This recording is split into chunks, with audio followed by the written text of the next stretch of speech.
Broadcasting live from sunny South Florida, and the best way to start your Saturday. This is KMA Talk Radio.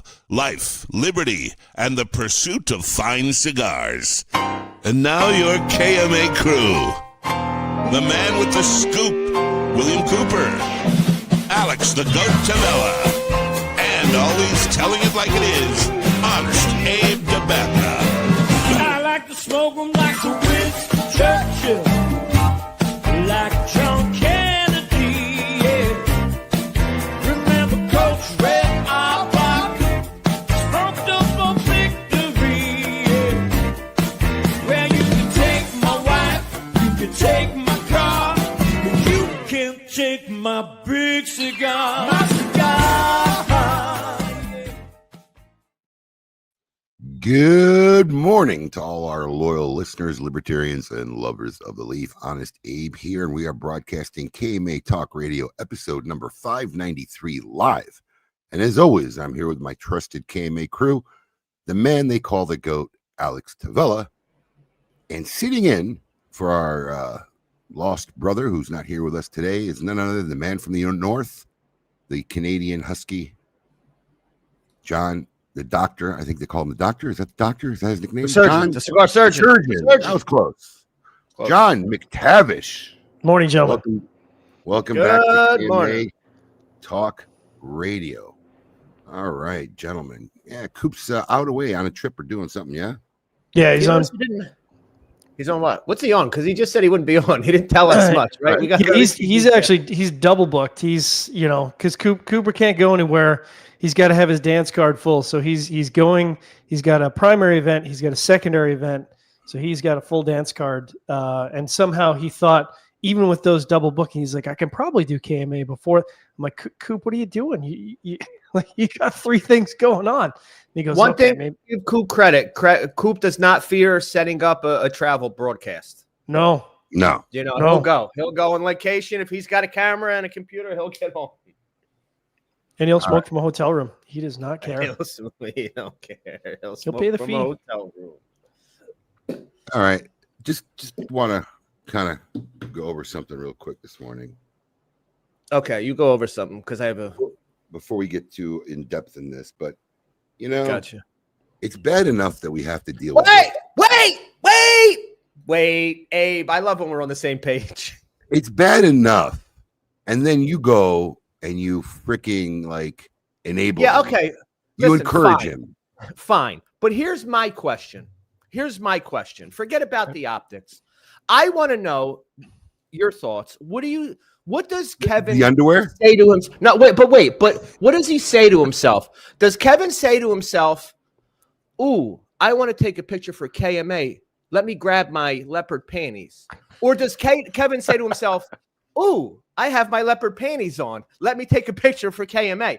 It's even worse. It's even worse. It's the lady at Walmart. Yeah, I sent him. I said, you know something's wrong with you, right? He goes, He goes, that's what the lady at Walmart was thinking when I went through the checkout. I had 10 1-gallon bottles of distilled water and those underwear, nothing else. Okay. So he went out and bought that underwear. Somewhere on TikTok is Kevin at the counter. Somebody recorded this guy. Somebody recorded 10 that. gallons For sure. of water and a pair of leopard panties. Oh, but do you not have your picture up? What? I don't have leopard panties on. I was just in the toilet. I know, but this guy has to go and encourage Kevin. Oh yeah, there we go. Classic enabler behavior. With the proper placement of the prayer hands. Yeah. Proper placement of the prayer hands. Very important. This is what I wake up to in the morning. Yeah, Jeff. I mean, Jess, I don't know that I want to see that at any point during the day, but certainly not first thing. I don't want to hear it. Jess allows. I don't know if she encourages, but she. I think she's just a bystander. I think she's just a bystander along for the ride, like the rest of us. Come on, she knows what she signed. She must know what she signed up for. That's what I tell my wife all the time. Like, listen, who is this on me or is this on you? Because you chose this. This is the way I am. You chose this. You know what? I think the closer part to the reality is because we always don't let all the insanity out at once. You're already pot committed by the time you find out. Yes, I think by the time you really see what you've committed to, you're invested. It's too late. You're invested. You're the frog in the pot. It's too late. At that point, it's cheaper to keep them. You just deal with it. it's the crazy that you know. Right. Yeah, you're pot committed at that point. You might as well write it out. Love it. Pretty much. What do you? I happen to dig through my wife's humidor. I love going through my wife's humidor. She's got such fucking shit hidden in there. It's always a find. An original EX 127. Oh, there you go. Very nice. Yes. Very nice. So that's my. I'm not gonna get a focus on it, but that's my cigar for today. All our fans out there, what are you lighting up during the show this morning? What are you boys smoking? So I am smoking. I'm tell you what I'm smoking, and I have a question. That's not an AJ. This is not Wawa coffee this morning. I am indulging a little bit. I am smoking Mummy Redux 5 this morning. Oh, nice. Got my little monster box. Thank you, Abe. Oh, they bought it over from the warehouse? They brought it over for the warehouse for me. But I have a question. And this is a legitimate question because Pete Johnson just does shit sometimes, and you just don't know if right. So we know these boxes, right? If I ever want to know what Pete's up to, I just look at Half Wheel. No, didn't work. Listen. Didn't work this time. So we got these boxes, right? You got regular boxes, you have numbered boxes, right?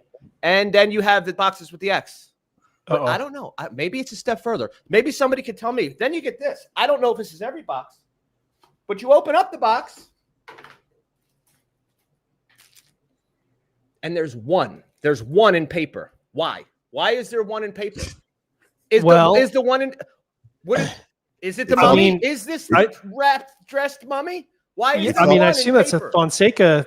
That's his little nod to Fonseca, but It's I mean, all he always different has a reason, right? He is always Right. thinking about this What stuff. is it? Yeah. Is it a different blend? Is it something? What is it? I don't want to smoke it. I need to know before I smoke it. Fucking That's a Pete's cool always box, though. doing shit. It is a cool box. I am. Oh my gosh. Yeah, what are you smoking, John? Sorry, I'm smoking I a ran. J London Gold Series. I was really torn. I actually almost lit up an AJ Enclave this morning, but I was really torn. So going through my humidor, it's too many decision, indecision. I just couldn't figure out, and I saw this sitting there. I'm like, well, I know Coop hates Lanceros, and I'm filling in for Coop this morning, so this seems apropos. I have a question for you guys. Being that the last one, what the hell happened to Christoph, Abe? Or John? So, in my opinion, I really don't think anything happened to him. If you know Glenn and the history of his company, his wife who lives in Chicago and was a rep for many, many years, he's always kind of had the Chicago market kind of locked in, kind of where he started, does very well, probably in the Midwest. And and I think what most of these manufacturers at that level, and I think this is why, I fucking hate to praise him as much as I do, but this is why Steve Saka does so well. The amount of effort to stay relevant for these guys and to be in the forefront. I mean, 9 out of 10 times. I mean, sometimes it does, but it's not the case with Christoph. It's nothing to do with the quality of the cigars or the cigars being good or bad. It's just hard to stay relevant. And when you're a guy or a company the size of like Steve or Glenn and whatever, you don't have a staff of 50, 100 people. You don't have 3 people just handling marketing and social media. So, Steve and I are up a lot at 1 or 2 in the morning, texting back and forth. I mean, that's the kind of shit that it takes to constantly put yourself out there and stay relevant.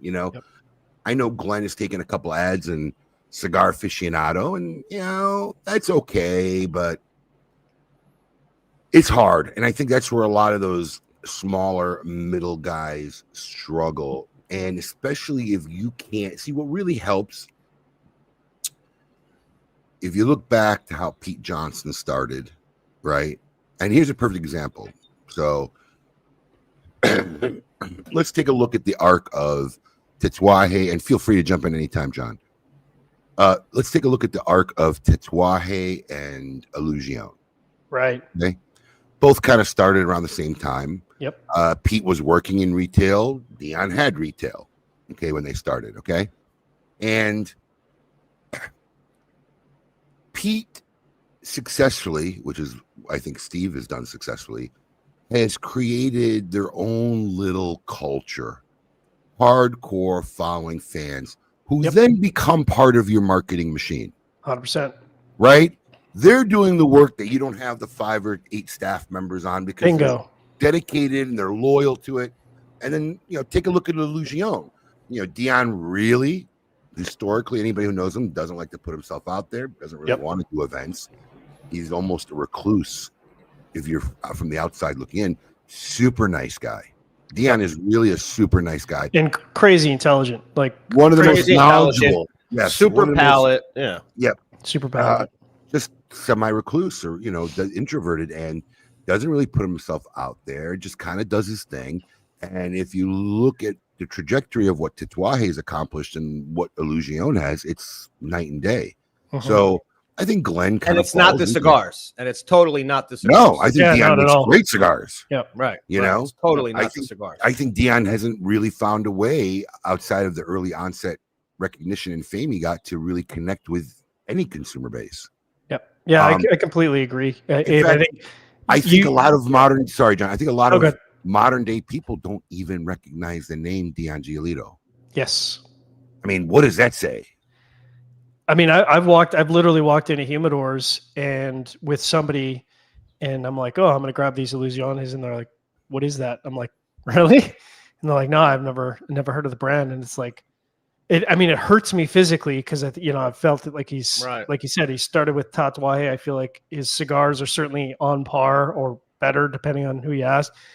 And the fact that he doesn't have the recognition for, the quote unquote average cigar geek is, I find, painful. But I think you nailed it when you said, Pete and Steve and, Drew Estate and companies like that, and they've created this sort of cult following.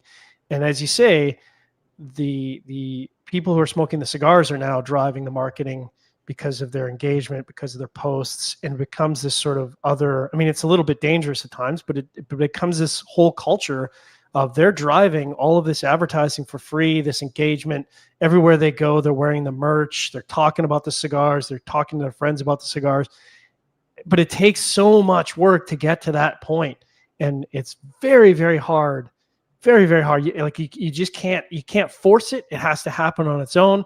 And that's where the joke becomes, it's an overnight success, 10 years in the making, because, Christoph could have that moment next month, or it could take another 5 years. You just can't, it's so hard to determine when that's going to happen.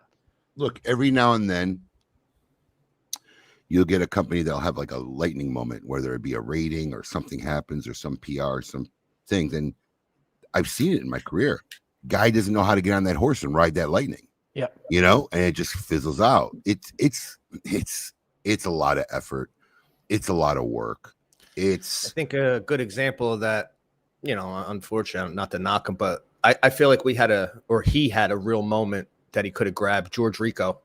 I think it was my example. Yeah, that I don't know what it was. We had the. I wasn't going to beat on him again. I didn't want, but it was. That's just a prime example of. He called fire from the Cigar of the Month Club. He did, and you tried to tell get it. This is the moment. Ride the lightning, man. You don't get moments like these, and look, because it takes a lot. Look, just from my own personal experience, I could tell you how many PMs I get, and Alex, you got a sliver of taste of probably what that experience is. Right. The consumers are reaching out to me, and in their psychology, they're thinking like, oh, I have no messages, and beep, I'm just getting one out of the blue. They don't realize the 280 Yes, they're in the queue, right? That you're trying to hash through. That's a lot to deal with day in and day out. Constantly. Most owners, whether it's a retailer or a manufacturer, it's hard. And I don't knock anybody who doesn't do it. In fact, part of me is a little bit envious, right? Yep. I don't knock anybody who doesn't do it, because it really is, you've cut out a little sliver of your soul and it's dedicated to that. Yep. And it never turns off. And especially when you're dealing with people all over the country, around the world, they're sending you a message at 4:30 in the afternoon. You're singing at 3 a.m. And I've been guilty of it, like where I'll just you got to take a break every once in a while. You can't be on 24/7. Or I'm good at kind of like the sarcastic, like hey, listen, I'm not the 24-hour customer service department. In fact, honestly, you're probably reaching out to the most clueless person in my organization. Right. Your shipping problem. But if you email info@smokin.com, so they'll take care of it immediately. Yeah, it's not that difficult. You don't want to alienate people, but you got to be careful, because there's that part of you that wants to lash out sometimes. Right. Like, come on, bro. It'd be great when my Apple computer won't restart if I just call up. Well, he's dead now, but call up Steve Jobs. Hey, man, what's going on? I restarted it. I'm getting the wheel of death. It's tough. So I don't knock. I don't hold it against. I don't think less of any manufacturer, who doesn't go down that road. Uh-huh. But it's, if you want to grow organically and don't have them, that's the road you got to take. And it's the ones that venture down it are the ones that find success. And I think that's where a lot of those smaller guys, I think, hit a wall. And look, even a guy like Steve, right?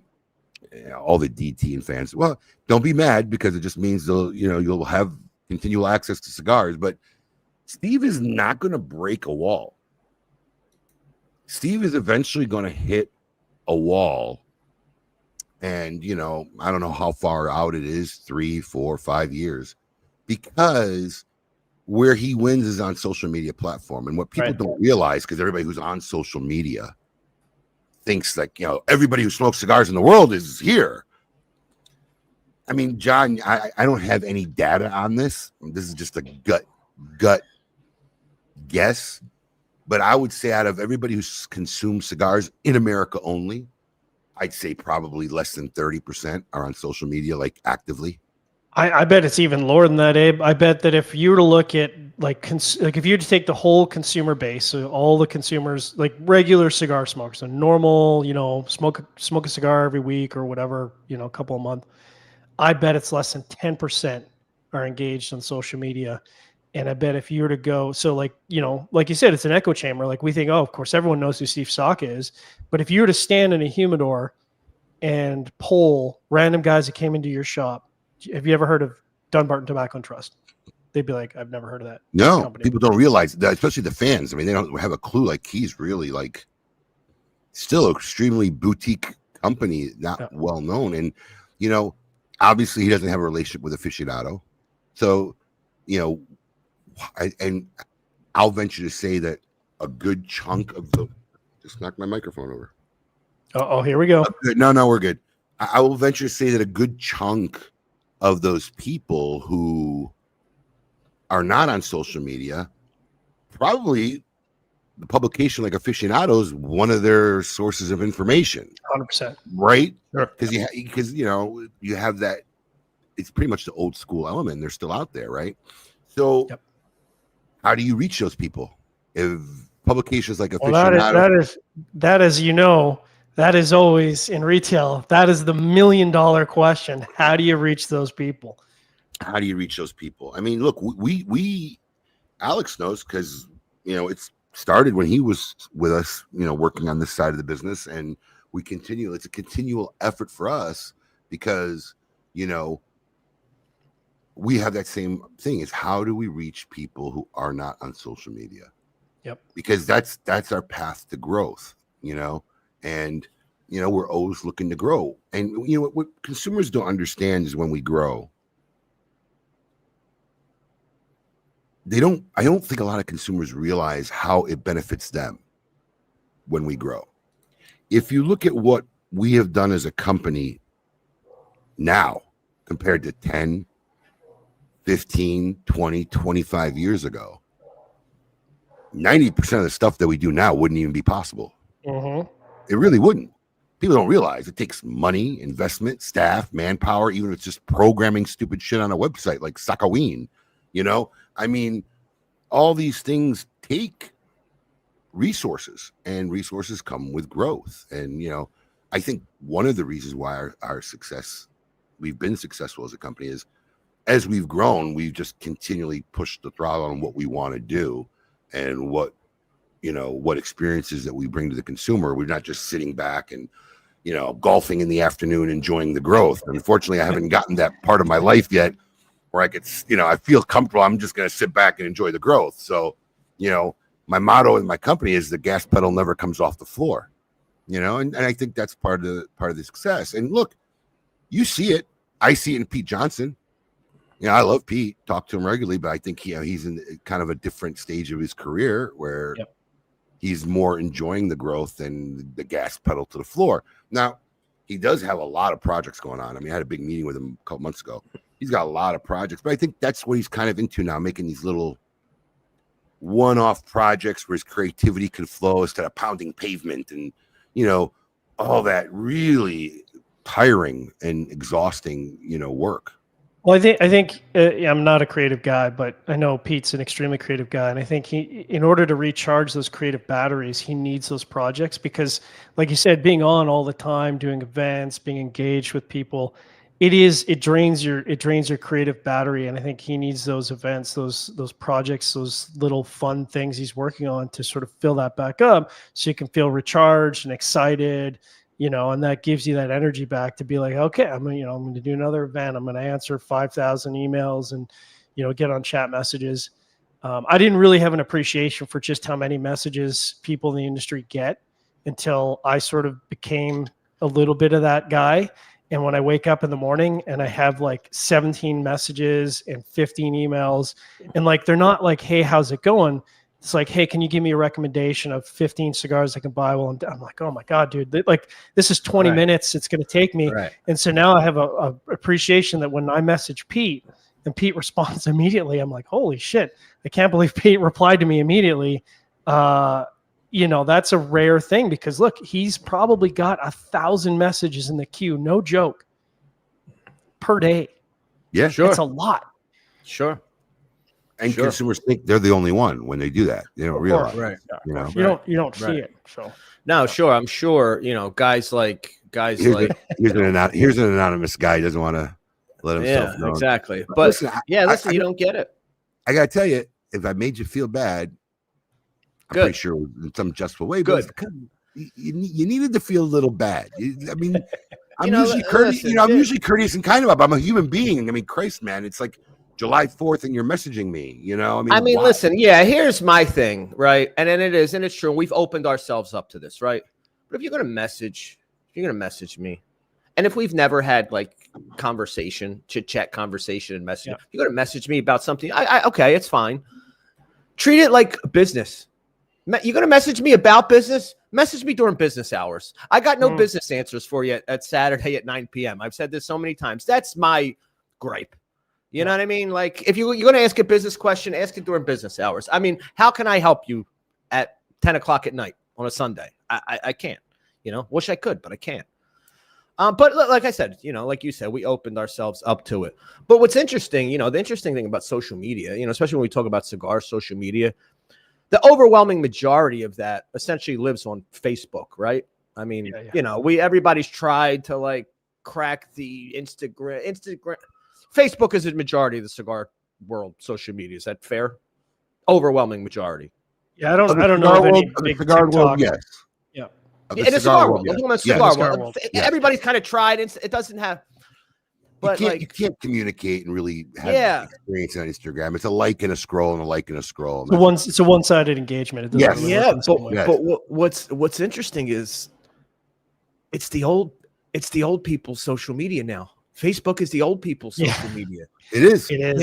Eventually it's going to go the way of MySpace. Like they're not the new kid. Like, it's. It kind of already has. I mean, really, I don't think, anyone under the age of 30 really doesn't. No, my kids don't. My kids have no interest us in the bots are the only thing left on Facebook. That's right. Us and the bots. Us and the bots. The cigar world and the bots. I think we might be bots, actually. It's funny, Gary. It does sound like Thor, doesn't it? It does sound like a Thor thing. It does sound like Thor. But so it's like it's interesting. Where do we go from Facebook? So wait, thank you, Gary. Thank you, Lewis. That wasn't the one I wanted to post. This is the one I wanted to post. So this happened to me a couple weeks ago, and I really kind of made the conscious thought that I really wasn't going to talk about this on the air. But we're kind of down the rabbit hole of it, and it's kind of it's a perfect example of the crossing the line story. So, and this is the part that people don't realize is a lot of people I interact with on social media, Facebook Messenger or whatnot. But unless you've been down here and really spent some time with me, or we broke bread, or you really don't know me as a human being, right? From Facebook, you get a glimpse of my life or the kind of person I am, but there's a lot more than that. So here's an example of where it goes too far. And Alex, you know the story. So we have a customer. He was a good customer. I don't know if he's still a customer. Was one of the top participants in our Summer of Saka this year. And we had a situation where somebody who I didn't even know was employed at the time with us. I swear to God, when the message first came to me, I said, this guy doesn't even work for us. And listen, that's the thing people don't understand. If I asked you to run down a list of floor staff, you're going to miss at least 7. Yeah, I mean, some of the turnover is so quick. I don't even know. They're out before I know who they are. Listen, if you got to know floor staff, we're fucking doing wrong in the company. If that's my initial response was, this kid doesn't even work for us. Right. And then Marissa, your wife, said, yeah, he does. So the kid worked one day for us. He had a job at another business. I can't remember what it was, but he worked one day for us. So he probably worked nights. I never saw him. I never knew the kid. But a message came to us. He had posted something really stupid about the Charlie Kirk thing. Oh. Yeah. And the guy who started it was a guy who had been in our social group for a long time. So this is what I love when you decide to.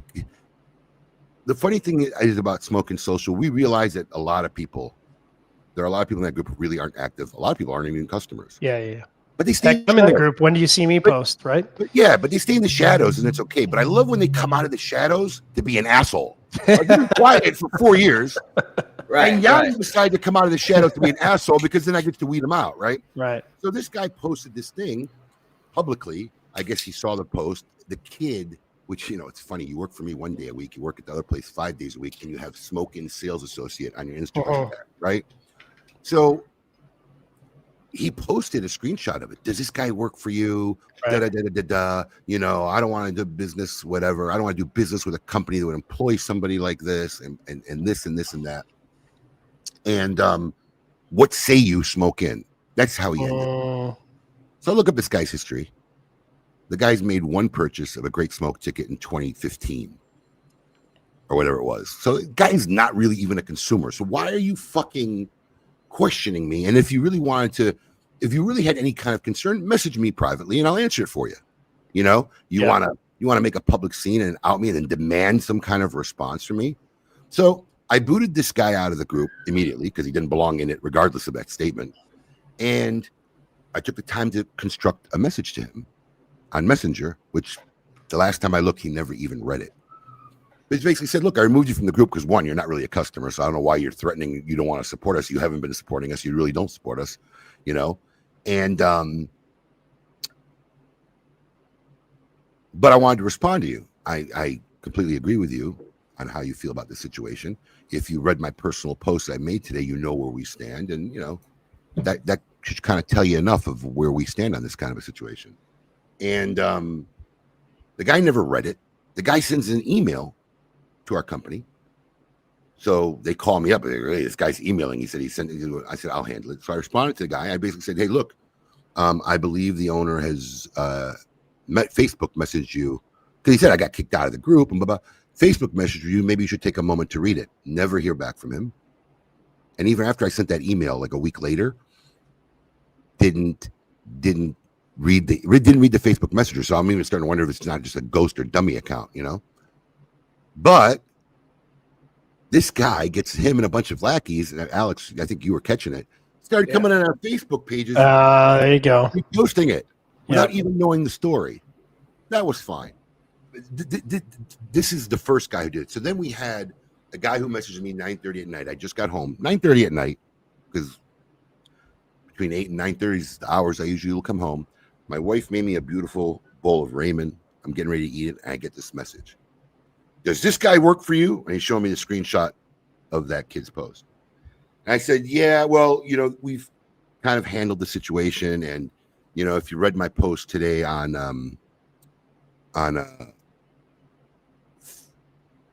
my personal page, you kind of know my feelings on this and, and we've handled it. But I really appreciate you bringing it to my attention.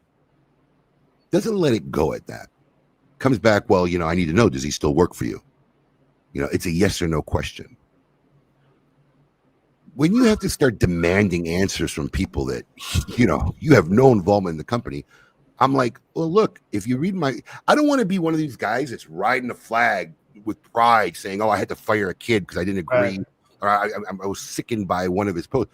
That's not what I want to do. And it's not your business. If you're smart enough to read my post and how I feel that the people who reveled in it is the lowest form of humanity, and you could put two and two together. This conversation went on for 2 days where I was just trying to explain to him he's crossing the line, and I don't need to explain it to you, And then I think we finally ended. Listen, why don't you sleep on this conversation, reevaluate it? Because when you start handing me ultimatums and I have to answer you, and listen, truth be told, I looked at this kid's page, never made a political post.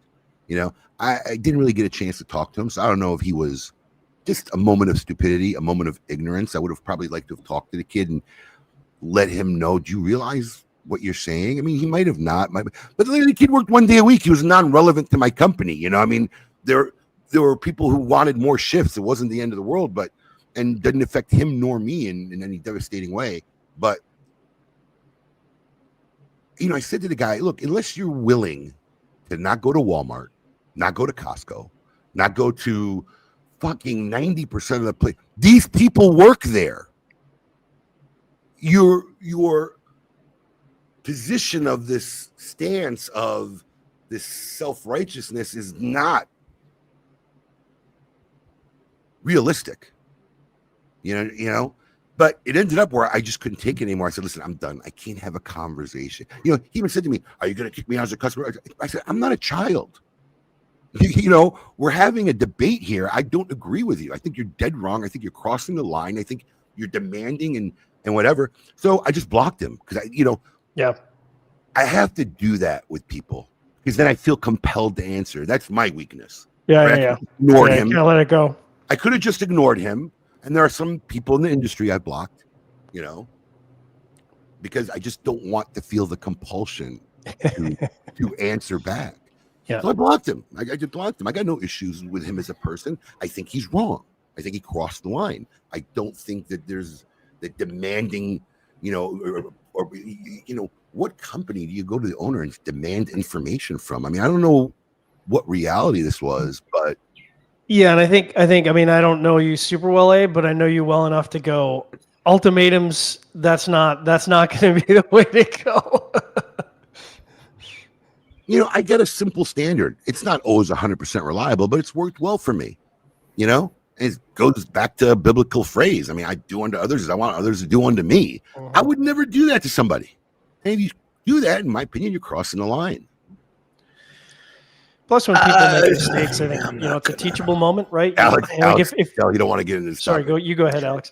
No, I don't. I'm not going ahead because I do have to refrain myself somewhat because I do still represent Smoke In. But I just hate you people that do this. I do. I just hate you kind of people and the audacity that you have. You want to take your business somewhere else, take it somewhere else. Just take it somewhere else. You don't like what a company's doing, take it somewhere else. But the audacity to think that you're going to put ultimatums on somebody, and especially it really bothers me, especially when, like, dude, there's no like board of directors and stockholders that Smoke In. You know, you're threatening to, you want to hurt a small business. Okay, hurt it. Do it. Do what you do. Do whatever feels good to you. But like the ultimatum things, like please, with your holier than thou. You know, when everybody takes up this moral flag, get real. Go scroll down to your Facebook 2 weeks ago and see the dumb shit you posted, and now you want to be holier than thou and on some moral. And this is both sides. I hate you both equally. You far weirdos. You far left and right weirdos. I hate you both equally. I'm done. It's just so unrealistic. Look, there was a guy on I think Instagram who is basically, and look, if this is what you want to do, I don't have a problem with it. He basically just sent the employers the message. This person works for you, and this is what this guy's been saying on a social media platform. Didn't say I'm a customer. I need to know whether this guy works there or not. I can't shop. I can't shop with you. And look. I mean, look. Right, that's fair. That's fair. You want to do that? That's fair. I was all right with that, because look, honestly, I think here's where it gets murky. If you want to have your private social media and be out there, and that's fine. But the second you put Smoke In, I think that's a super valid position to have. I'm sorry, you're 100%. Yeah, the second you put Smoke In sales representative underneath your name on your social media platform. Now you represent Smoke In now. You didn't have to do that. It's not, you made the decision to represent. Yeah. You're not just talking for yourself anymore. And I think people don't understand that. Now, I'll reiterate. I find anybody who reveled in what happened absolutely disgusting and a disgrace to the human race. I think they have lost any sense of humanity and what makes us different from fucking primates in the animal kingdom, right? And Hey, I wait a don't minute, want- because you're making good points, but you're freezing up. Oh, No, he's good Hey. on my end. There you go. oh, okay. The internet up here is working well. So, that's how Oh, I feel maybe about we you on a lost now. personal. That's how I feel about you on a personal level. Is that you're just not part of the human race, and do I have a problem as a person, somebody working for my organization like that? Yeah, I absolutely do. I can't look at somebody who I think is a disgusting human being and say, yeah, this kid's coming into my place of work every day to work for me. But that's my personal choice. That really is my personal choice. And I think when people start getting on this fraud moral high ground of demanding what people do and whatever, and their employees, whatever, I think one is you're really overvaluing yourself. I don't know. My favorite thing is when somebody gets pissed off and says, yeah, you've lost me as a customer. I'm a good customer. I look, they've placed like 3 orders in 8 years. I don't know what your definition of a good customer is, but you're obviously overvaluing your position. And don't get me wrong, because it sounds terrible. I really respect anybody. Look, we all work hard. We all make our money. And I really, as a human being, take pride when someone spends their hard-earned money with my organization. I need to speak for you for a moment. Leveraging it. I need to speak for you for a moment. I don't usually like to speak for you, but I'm going to speak for you for a moment because it drives me crazy. You got to understand something, and I don't care who you are. And I'm going to speak for Abe. Abe will agree. Your dollar amount value that we see in our system that you've spent, Abe, I'm going to speak for Abe, appreciates, as we all do. Your dollar amount helps feed my children. But understand, your dollar value will never lead Abe to bend or sway his morals or ethics because of your dollar value. So you really have to understand that when you come with these insanity demands because you think you hold some high dollar value. Okay, I'm done again. No, it's the truth. Listen, one of my favorite stories, God rest his soul, my partner who passed away, who really believed in me and really helped me make smoking what it is today, Harry Hersey Jr. We had this guy. His name was Mr. Yaskin. Now, Mr. Yaskin was a big-time Philly lawyer, accountant, and supposedly was involved in taking Ashton public. So he knew Robbie Levine and Ashton, because a couple of those companies went public in a day, and then they all bought their shares back. And Mr. Yaskin was a nice guy. But he was one of those guys who wore an ascot, old dude. And, but he would come in, and when we got something new, I don't care if it was a $20 or $30 cigar. I said, Mr. Yaskin, this just came in. I had some. I think you might like it. I would give it to him. The guy'd buy 5, 6, 7, 8 boxes at a time. Okay. And I'll never forget, we had this part-time worker. He was a reverend, actually, from Texas. We called him Rev. And his dad wasn't doing well, so he moved from Texas to Florida to take care of him and needed some part-time work. And he worked at a cigar shop in Texas. Great employee. So we hired Rev. And Rev worked the 2 days. And one manager wasn't there. Okay. And while Mr. Yaskin was really a nice guy, he was very high maintenance. So perfect example, he belonged to the Bears Club, which was Jack Nicklaus's like private golf club. And he tried to get the locker room attendant fired because one morning the locker attendant said to him, "Good morning, John." Oh, and what? And not Mr. Too Yaskin? familiar. Really? And went to Jack Nicklaus and said, "If you don't fire this guy, I'm leaving the club." And Jack Nicklaus said, "I accept your resignation. Let him go." So go for him. Yeah, one of those guys. So I'll never forget. I was working in West Palm. West Palm was new, maybe a couple years old. So I remember my first store to Quest, I was there every day. And all of a sudden, these guys don't see me. Other people are there. They've been working there for a couple of years. And, that's always a little rough in the beginning, especially when it was such a close-knit shop. And Rev calls me, all distraught. Mr. Yaskin's yelling, "I have upset him. He's mad at me." Of course, Rev, as a decent human being, good patron, he's concerned because he didn't want me to lose a good customer. He didn't want to make this guy mad. So I'm like, "What happened?" He's like, "He got a soda. I charged him $1." Oh. So apparently, the manager lets him have a soda. You know, a guy spends fucking $2,000 on cigars, have a soda. It's $1 and a soda. Yeah, I give my guys the freedom to comp shit Right. and do shit because you want to Moneyball. Right. So, true story. So help me God. So I'm on the phone with him. I'm like, John, what's the problem? Do you know how much I spend here? I said, John, I know exactly how much you spend here. Have you heard this story, Alex? I don't. Yeah, but not this detail. Okay, so yeah. I know exactly how much you spend here. Well, Louis gives me I said, John, the guy's doing his job. He makes $10 an hour. He charges for a soda. It's $1. Well, you don't understand. I said, no, I really don't. I said, John, how many $20, $30 cigars have I given you? Are you really calling me upset about $1 soda? Now, I don't have an office back in this time. So I'm on a cordless in front of all my regulars. This is in West Palm? This is yes, in the old West Palm. So and now where's he? He's in Tequesta.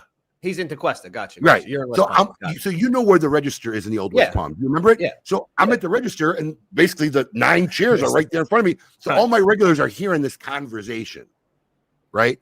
Because you can't hide it. I got nowhere to go talk privately. No. But I'm not. When you start this call, you're not anticipating where this is going to go. Yeah. So I'm like, John, listen, the guy charged you $1 soda. When I see you, I'll give you $1. No, it's not about the Not $1. about that. Yeah, what is it about? Yeah. Did he disrespect you? He's doing his job, John. You want this guy to feel like he's stealing or doing something he shouldn't be doing? I'm not bullshitting you. This conversation goes on for like 15 minutes. Like you thought I stole $2 out of his granddaughter's baby pocket. Oh my God. And then I finally snapped because for like the 30th time, he said, you just don't understand. And I snapped. I said, you know what, John? You're right. I don't fucking understand. I don't understand how I wasted the last 15 minutes talking about a fucking $1 soda. All right. You know what? Do me a favor. Leave whatever the fuck you got there. Get the fuck out of my shop and don't come back no more. Slam the phone on him. All the guys in the lounge gave me a standing ovation. They literally stood up. Like, I'm sure they were cracking up. So, Loving it. true story. Louis liked him, our regular manager. So I called Louis up. I said, I'm just letting you know right now, John Yaskin just got kicked out of my shop. Oh, what happened? Because, for him as a manager, it's good for him. Store numbers look good. He's doing his job. Good. Right. I said, listen, dude, you can't fucking abuse a guy who's making $10 an hour from me about $1 can of fucking soda. All right. I tried reasoning with him. He was a cocksucker. I told him, get the fuck out. Now I'm going to tell you something, Louis. I'm telling you something right now. This guy's going to come back. And if you let him in the fucking store, I'm firing you. I wasn't going to fire him, but I want him to think I was going to fire him because I know this routine. Yeah. You make a big scene. You act like an asshole. You try going to another shop. It's not the same. You don't get treated nice. And then you want to come back. I said, don't fucking let him back in the shop. 2 weeks go by. I hear he came in the shop. I fucking called Louis. I said, Louis, what the fuck? He goes, well, he came in with Alan Ferguson, another one of my regulars. I didn't want to make a scene. I said, let me tell you something. The next time you don't want to make a scene, I'm going to drive up there and make a scene and fire your ass in front of everybody. You pick. I do not want this man back in my shop. And sure enough, 2 weeks later, the guy was there first thing in the morning, tapped on the door, wanted to come in, and Louis said to him, I'm sorry, Mr. Yaskin, but I can't let you in. You're not allowed back in the store. So now my partner, who really was one of my mentors, I love him, and it really hurts me inside that he hasn't. I hope he can see it, but where we've taken the company, because when I was nobody and nothing, he really believed in me and had no reason to really. But Harry came up to me. Now, Harry came from nothing, self-made, but this is a guy who's traveled the world. He hunted rhinoceroses, elephants, lions, big game hunter. He's lived a great life, God rest his soul. And he came to me and goes, Abe, I like Mr. Yaskin. We sit, we talk at the shop for hours because Harry lived right by that store. He goes, do you really have to kick him out? Can you let him back in? I said, Harry, I love you, but I'm sorry. I cannot let this guy back in. It's like the third time he caused an issue. It wasn't the first time. I just can't let a guy abuse my staff like that. And Harry said, no problem. And Harry never forced an issue with me, but he's like, no, I respect it. You're protecting your employees. No problem. And then sure enough, Harry passes away. And at the funeral, there's Mr. Yaskin. And literally like in a moment of like a little bit of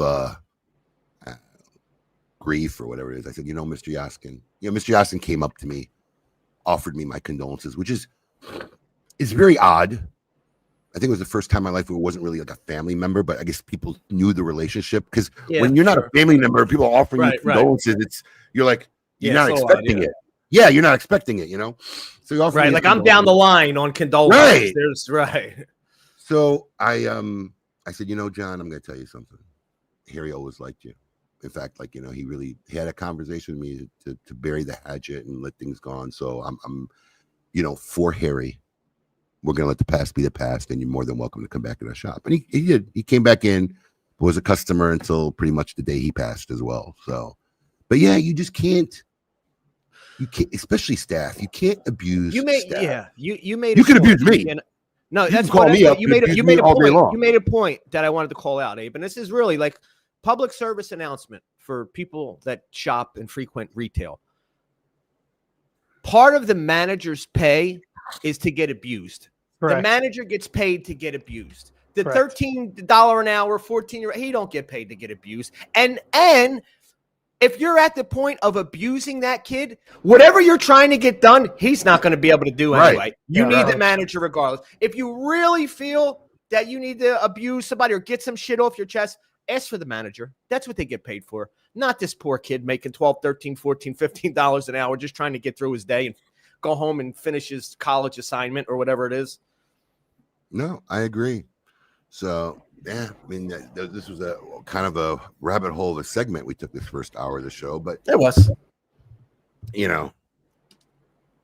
Yeah, I've always felt that we'd be better off as a society if we had people when they're young do we used to have this sort of doing your volunteering to do things for society. I think one of the things that would make society better is if everyone worked for a year or two in service, your attitude towards service and how you interact with people would be radically different, because the 50th time you deal with someone who's just completely unreasonable, you go, boy, there's a lot of people around me that are completely unreasonable human beings and treat other people like trash.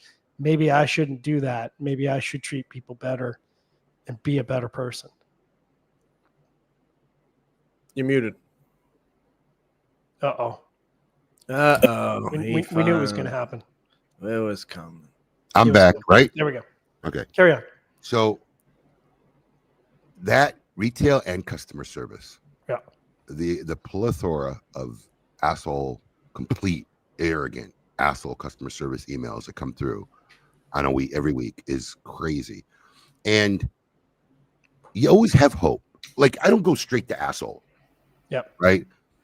You got to get me to a point where finally I say fuck off. Right. Yeah. You have to work at it. We had this guy who really, but this is why you always have hope. I'm going to share this.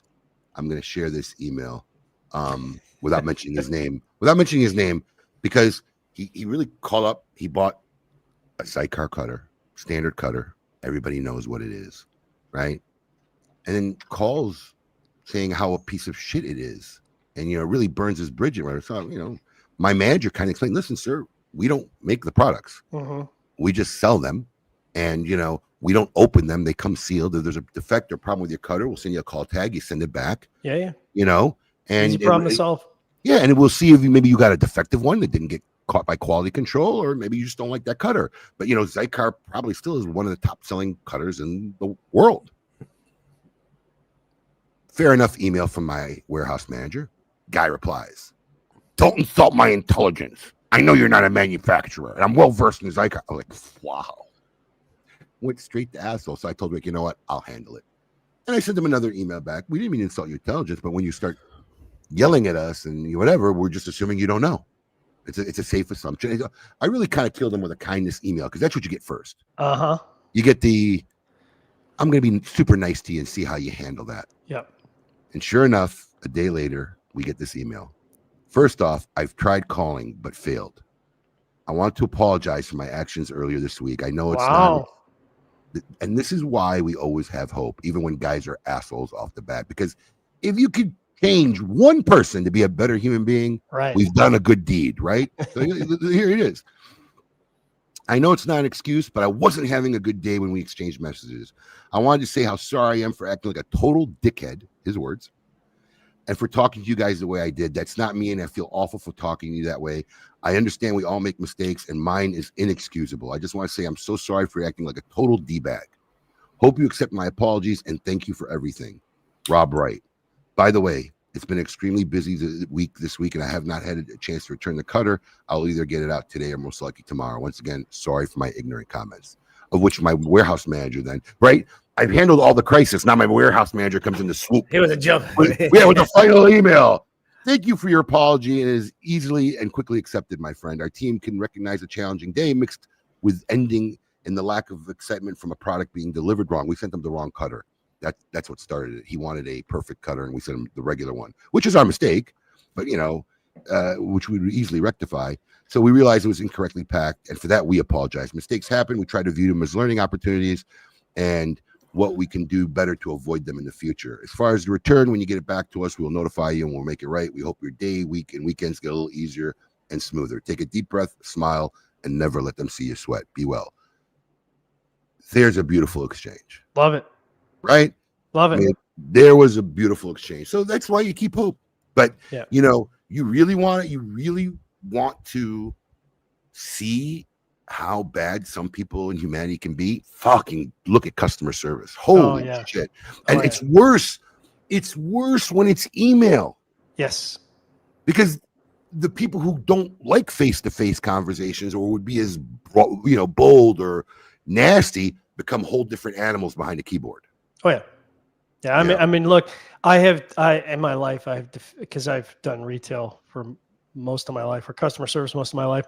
And I take great pride in taking a guy who's just blowing his stack and diffusing that situation with kindness to the point where he realizes how unreasonable he's being. And you can see that moment in his eyes where he's like, oh, I've taken this too far. And then walking it back. I've had so many interactions. John, I'm right there with you. That's the biggest notch in my belt when I could take an absolute asshole and humble him and get him to realize that he could have done better. Mm-hmm. That's a win for me. And I'm the same way, Abe. I mean, I used to just, like you said, you can abuse me all day. I can take it. I have taken the amount of abuse that I have taken in a customer service role. I can take whatever you can dish out. But I can remember times where someone flipped out because their credit card wasn't signed and they lost it on the cashier. And I said, look, the rules state if your card is not signed, I'm actually supposed to take this card from you and I'm actually supposed to cut your card up in front of you. And I'm not going to do that. I'm not going to embarrass you in that way. However, how would you feel if your card had been stolen and I wasn't talking to you? I was talking to a dirty, filthy thief who had stolen your card and was trying to steal money from you right now, and I stopped him. How would you feel about that situation? You'd feel good about it. People get offended by that, which I never understand. So, we as a company, I'm very, very proud, are extremely, because I hear the horror stories from some of my peers in the industry. We are exceptionally, and I'll say we're better than 99% or 98% of everybody in this industry in catching fraud, preemptively catching fraud before it gets out our door. Uh-huh. Okay. We're really, really good at that. We have like 31 points on an invoice that we look at, anything triggers something, whatever. And then worst case scenario, we use a third-party service. It's called Identify. Right. And it sends them a link. It comes from us, but you click on the link, you go through a process, your front, back, your driver's license, a selfie, so it knows that you didn't steal somebody's wallet and just using their ID. And so we've been using that for like 2 years now, and everybody who's been verified through Identify has never come back as a chargeback. So there's so far been 100% success rate of we've never gotten a positive verification and then had a chargeback done. So people get offended. Oh, yeah. I said, do you not realize that we don't only do this to protect us from having fraud, but there are consumers every day out there that are getting their money stolen, and that could be you. That could be you. That could be you. In fact, we're so good at it that when we catch a fraud, and then, sometimes they have like 48 hours to do the link, and they don't, we just cancel the order, we refund the money, and we shut their account off so they don't come back and order again. When we go to refund somebody's credit card, they've already sometimes the consumers don't know for months, believe it or not. They don't know their card's being abused. Yep. by the time, which is like 48 hours after the charge, we've gone to try to attempt the refund. They've already canceled their card. And we know because when you cancel your card, you can't even give somebody a refund on that card. So we have to wait for the chargeback to come through. And then we say, yes, this is, we don't dispute the chargeback. It's good. Give it back to him because we can't give the guy a refund. So, but people who get offended by that, they get pissed off. Why do I got to do this? One guy so much says, as far as comfortable as he didn't feel comfortable. Okay, well, in today's day and age, if you don't feel comfortable, you're gonna have a hard time shopping online, especially if you're placing an $800 order with a company that you've never used before, and da. But I felt like he was a legitimate guy, so I tried to meet him halfway. I said, look, we don't want to go through this process. It's just so much nicer when we do a link. Yep. I said, send us the front and back of your driver's license. Okay, we already have your credit card information. Your driver's license really isn't that. Right. It's nothing. It's nothing. Right. It's absolutely nothing on there. Right? Yeah. And send us a selfie so we know it's not somebody who has your wallet. Oh, I'm not comfortable doing that. Sorry. Canceling your order. Gonna refund your money. I mean, what do you want me to tell you? I have, after the break, I have a really great retail story from my time in Montreal. I think you'll get a very, very good laugh out of it. And thank you for the reminder, John. What a quintessential professional. Do you see how he did that? He just slopped that in and fucking teased the next hour. Fucking that is masterclass shit right there, John. Well done. And speaking of breaks, we're going to take a break, everybody. We're going to be back with hour number 2 with all the goodies. So don't go anywhere and keep it lit until then.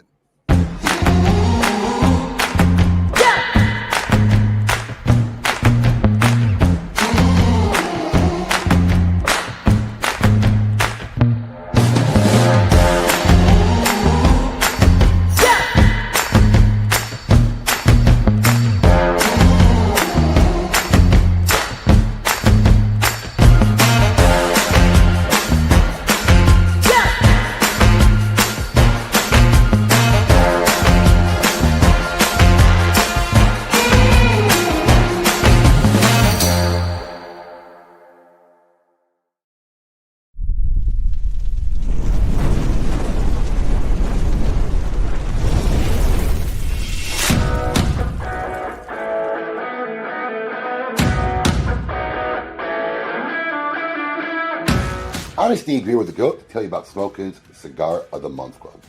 Alex, tell our fans out there why our club is the best darn club out there. Absolutely. I'll tell you why. Because every month I personally handpick 5 premium cigars. No filler, no fluff, no fugazis. These are all premium handmade name brands that you can find in any brick and mortar store in your area. All delivered to your door for $34.95. And our average monthly retail value since the inception of our club has been almost $57.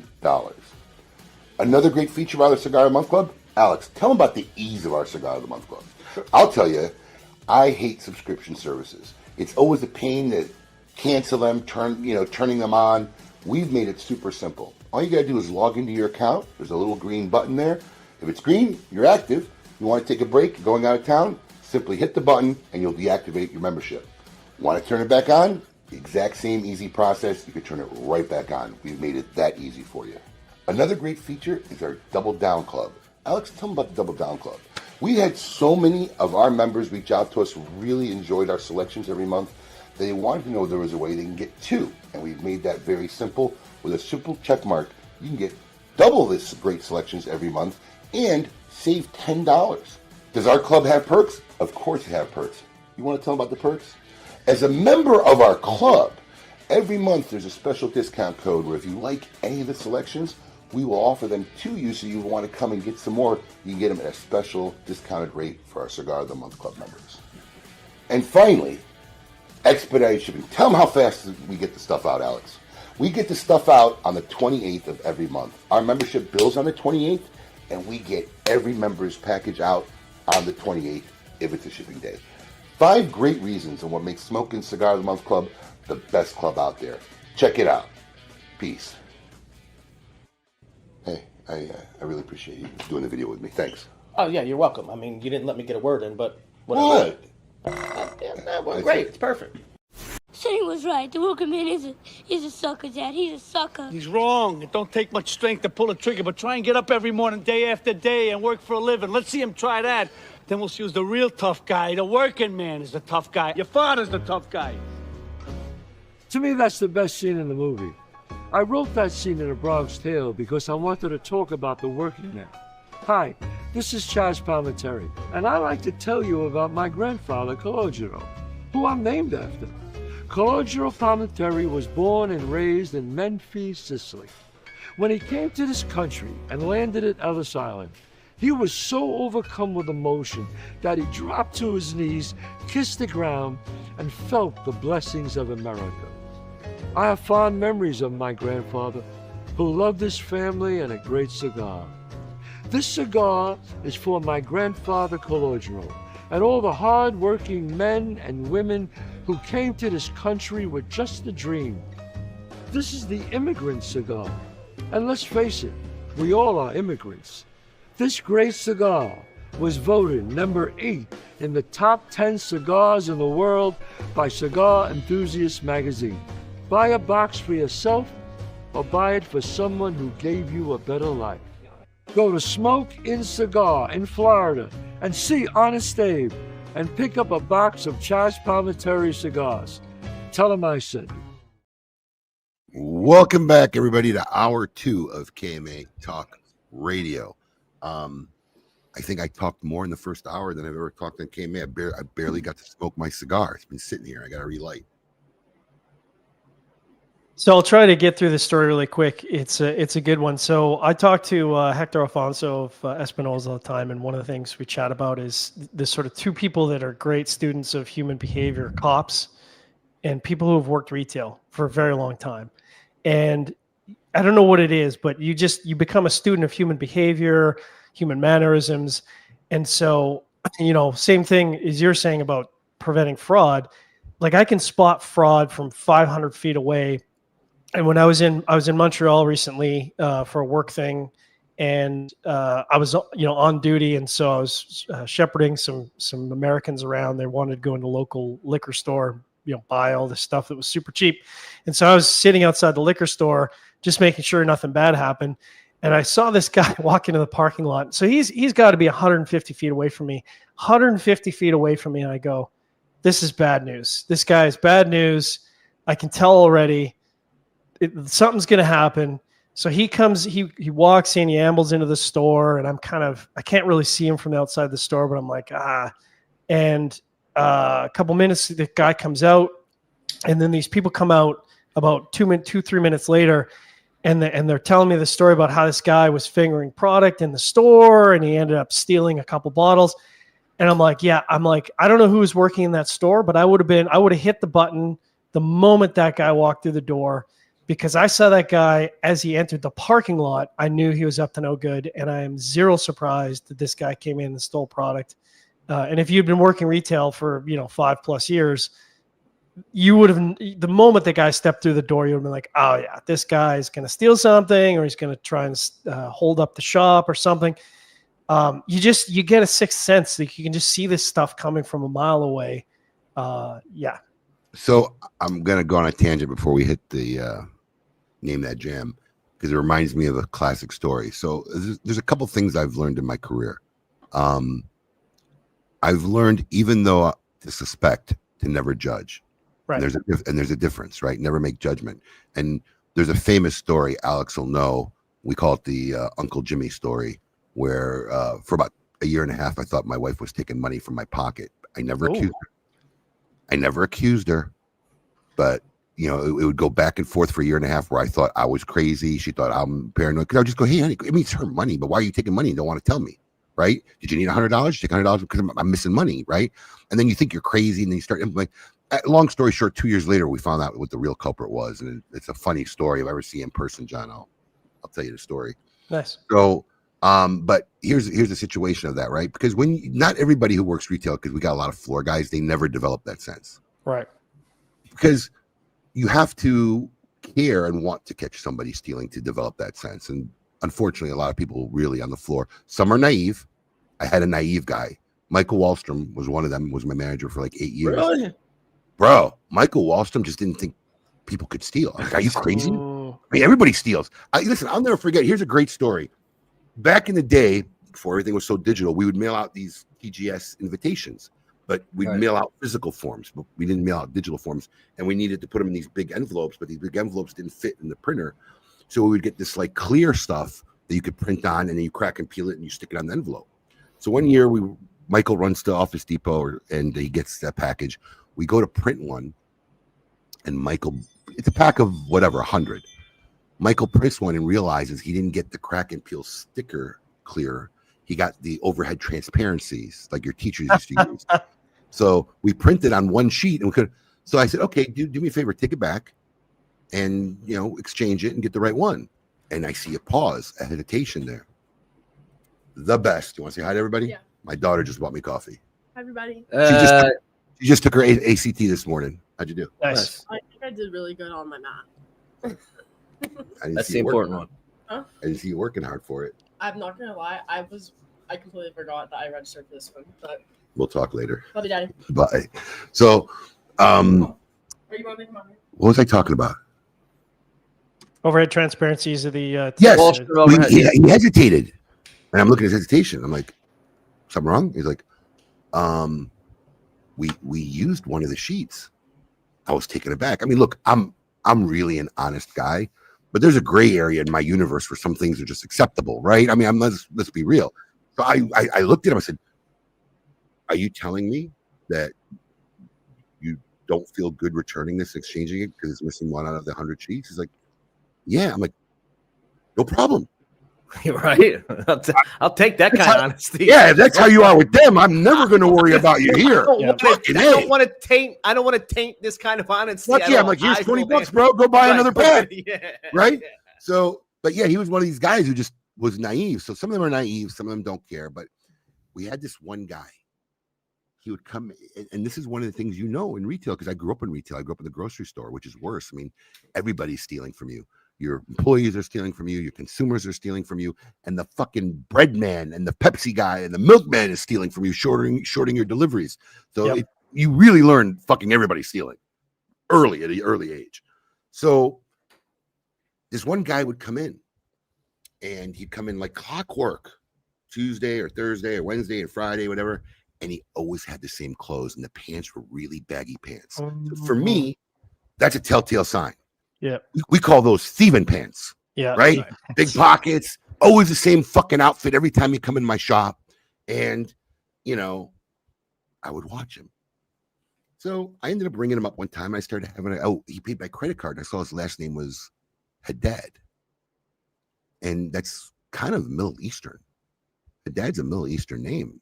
Kid looks white bread out of a trailer. White as can be, John. Yeah, absolutely. I said, "What's that name?" And he gives me a little bit of background. I start talking to him, and I found out that he works at the IHOP. That's his IHOP uniform: a white shirt and black baggy pants. Interesting. And he'd come in every day after work, bought good cigars. Or we got to know this guy. He came ask me for a part-time job. We offered him a part-time job. Ended up coming working for my company full-time. Worked for years. Became a manager at one point, and still works for me at my barber shop. So for those of you who are getting their haircut, full-time barber. Now he's a full-time barber. When I opened up the barber shop, he said, "Look, I was a barber in the past. Can you give me a job there?" I'm like, "Absolutely." So those of you going to Real Clips, getting your hair cut by John, who's kind of been in my organization now for decades. I thought he was a thief. So, you don't always judge, but you always got those telltale signs of somebody, because it fits the mold, but you never 100% until you're 100%. There are many guys, and Alex I suspected of stealing, Sure.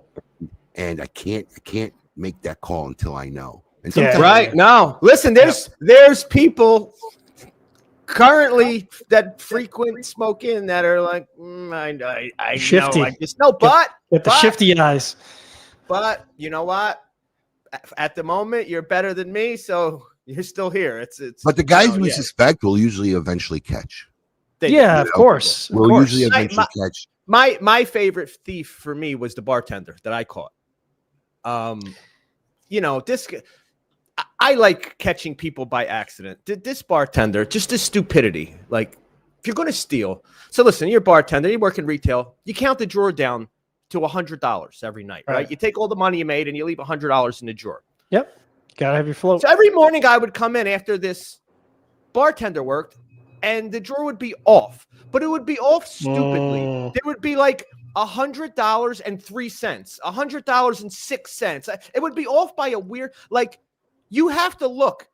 If you only have 3 pennies in your drawer, you automatically have to know, okay, something ain't right. There's no way I can get to 100 with 3 pennies. It's a very easy way to say, okay, I didn't count the drawer right. So finally, I got to the point, I said, you know what, fuck, I'm so tired of this. I'm going to literally pull up the camera and watch this guy count the money to see what the fuck he can't understand. And sure enough, watching Tim count the money, he can't get the drawer right because he's busy slipping 20s into his pocket while he's counting the drawer. And that's how he got caught, which really, I mean, it's funny because you're basically just taking an advance, right? Because at the end of the week, you're going to see your drawer's been short and we're going to take the money out of your check anyway. But if you're on drugs, the hell with it. I'll take the advance. But all he had to do was count the drawer right. And he probably could have got away with it for a few more weeks before finally somebody said something's wrong here. This guy can't count. That, and I know this is one of your favorites, Abe. It's 100 out of 100. Every thief, unless you're a super professional, looks directly at the camera the second before they go to stick it in their pocket. Always. Like it's some deterrent. Let me look at the camera. Yeah, it's the shift. It's the left and right. Look up at the camera. Yes, the shift. Bro, so, don't play poker. Professional, and real professionals ain't stealing from cigar shops. They look directly at the camera right before. If you're stealing, steal big. Don't steal small. The saddest part about retail theft, especially in a cigar shop, is, and this really is the saddest part. 95% of the time, it's somebody you know who's a regular. Right. Oh, 100%. Because they know the timing. Tim, we tax. Yes, I have a very unique way when I catch. Do you remember the guy? Remember the guy in El Rey, the doctor who stole I forget it. The couch on the camera. Yeah, he was stealing Padrones. Yeah, we have a very unique way when we catch somebody. I don't even know it's legal, but I don't care. I love it. So does anyone. I've never heard anyone against it. Everybody loves it. Yeah, I bring them into the office and I basically, confront them. If they're in denial, I show them the video, which makes it worse because I'm a lot better if you just up front just say, okay, I fucked up, I'm sorry, or whatever. Then when you start fighting me, because when you start fighting me, I got to go on my way to prove it to you. Now I'm pissed off because now you're wasting my time. So we take a picture of their face. We take a picture of their driver's license. It goes on a big poster that we put in all our locations. People banned so that we humiliate them a little bit. And then I tax them. I tell them you owe me so much. Well, that's not how much I stole. Well, that's how much you stole today. I feel like I feel like is it about a ×3? Is that?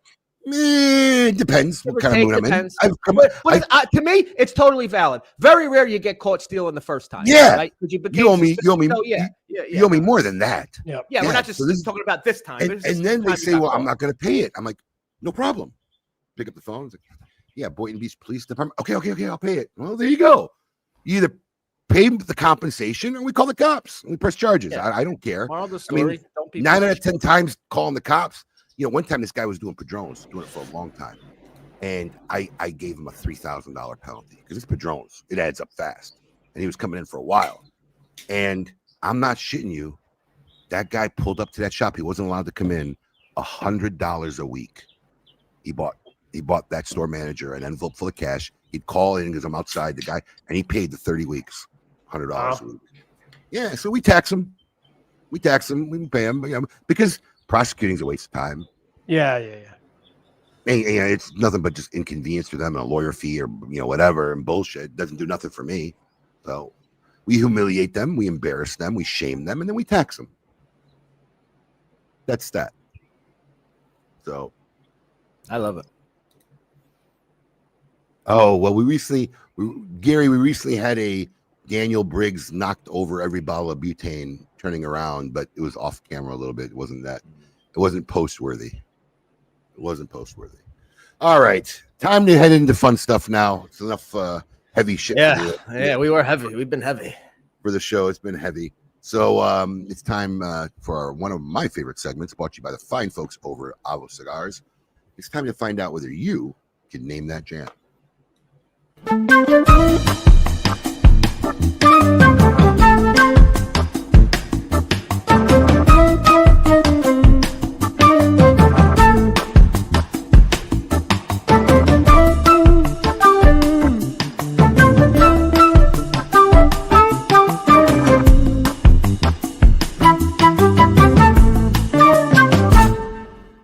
Alex, I just want to address Michelle's comment real quick before you head into this. So, I mean, look, here's the thing, Michelle, and how I feel about this on a personal level, especially probably because of my life experience, right?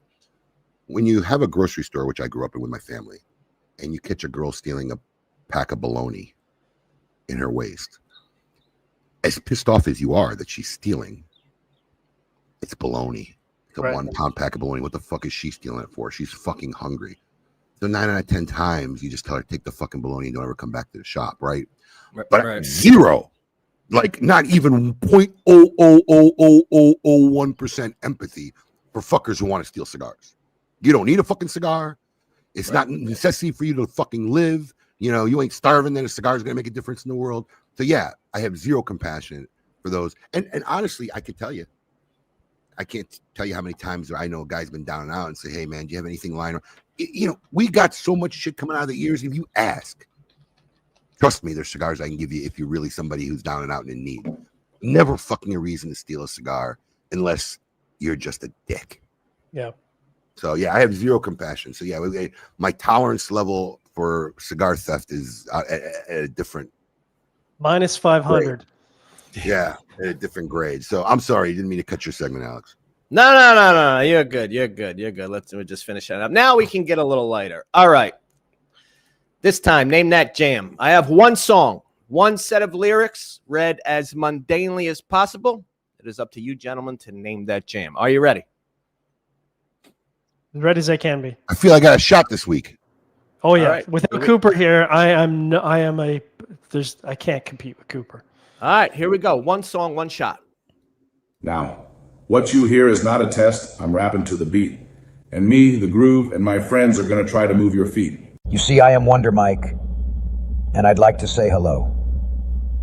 To the black, to the white, the red, and the brown, the purple, and yellow. But first, I gotta bang bang the boogie to the boogie.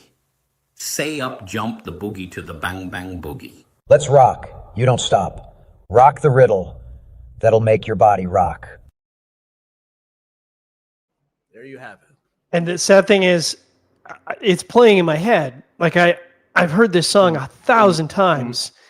Like, I think using AI made it harder because when you read it, you inevitably have a cadence. It's hard, yeah. It's hard not to. Inevitably. It's hard not to. I'm recognizing some of the lyrics, but it's not triggering fucking nothing in my brain. I'm clueless. Clueless. Well, the Rando got it. It is the Sugar Hill Gang. Of course it is.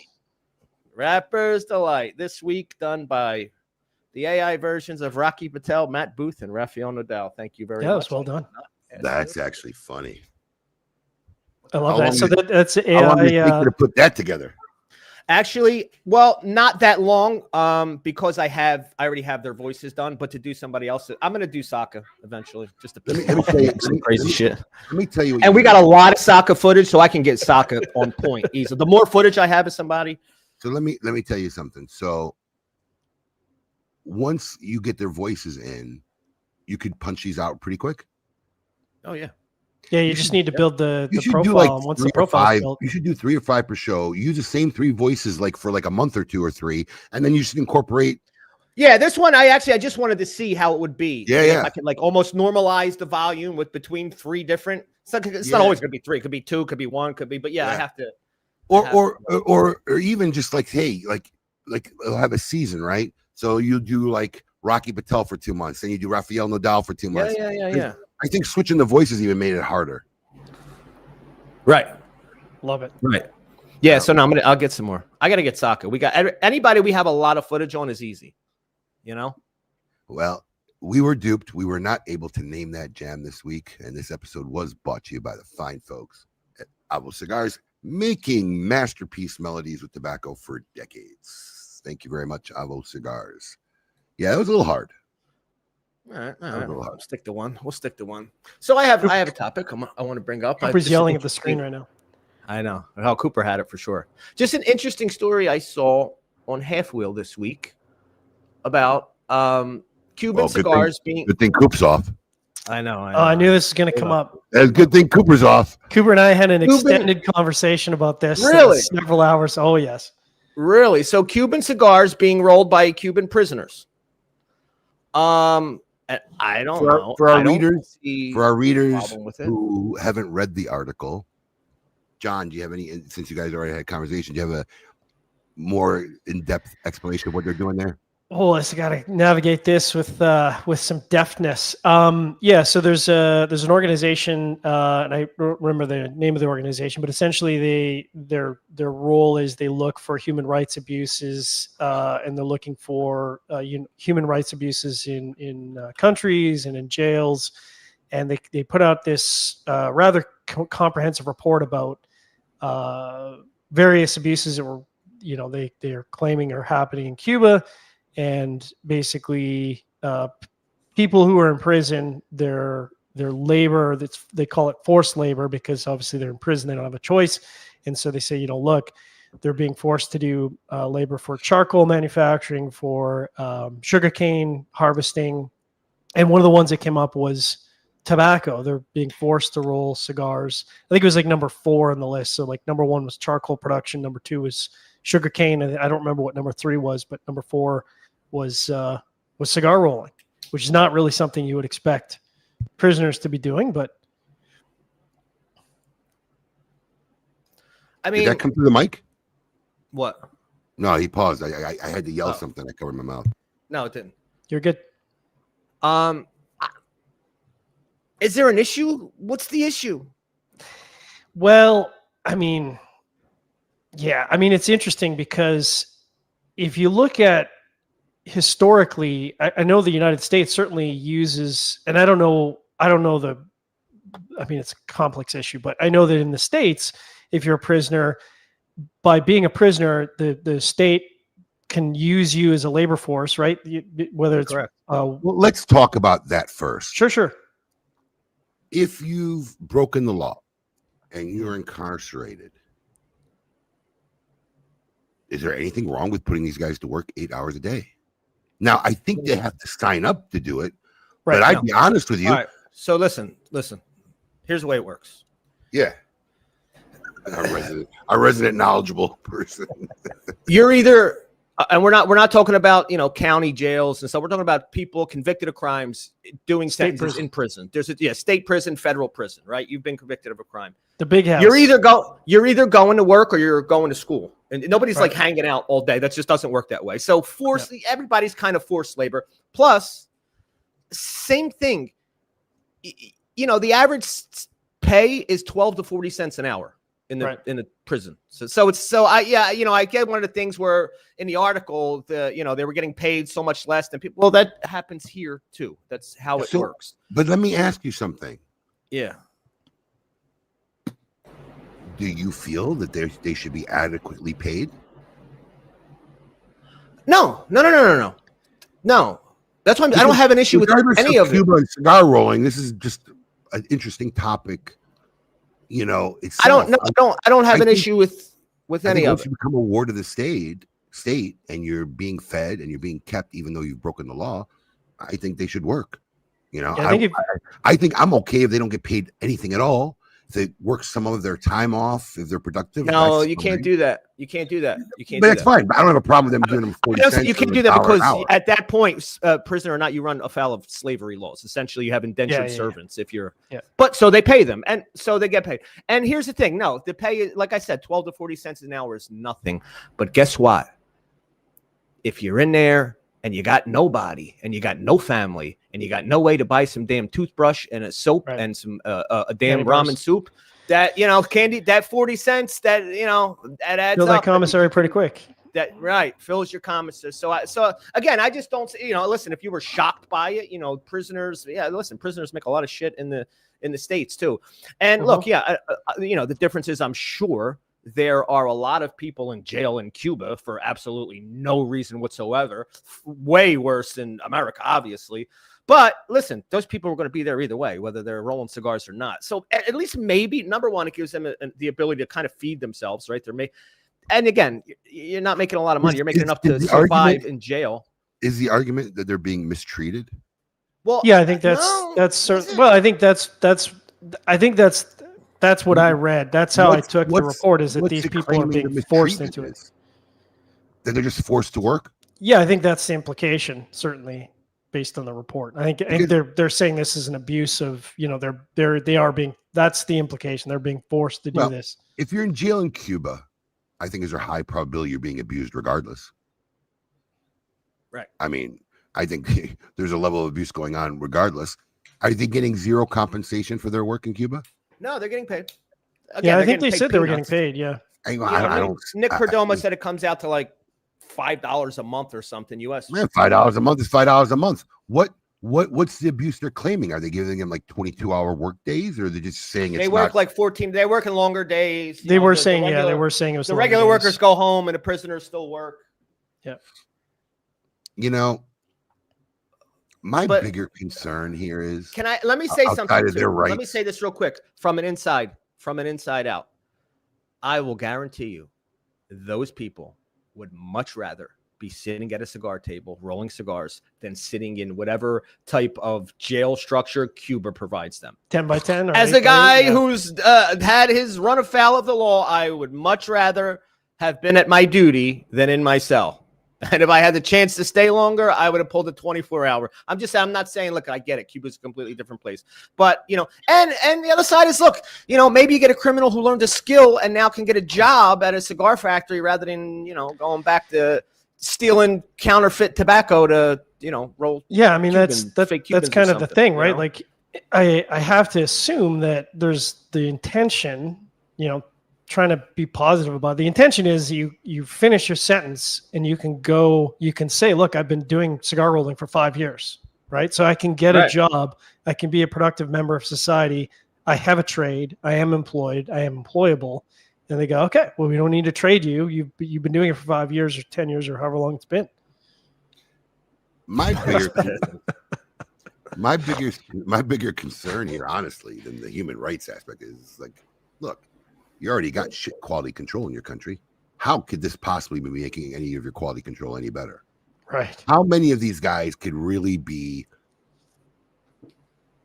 adequate to roll cigars? If you've ever tried rolling cigars, you'd know it's tough work. It's not. It's the art. It's something you have to master. I mean, what are they doing? They're training them for like 5 days and saying, okay, here you go, roll cigars. Yeah.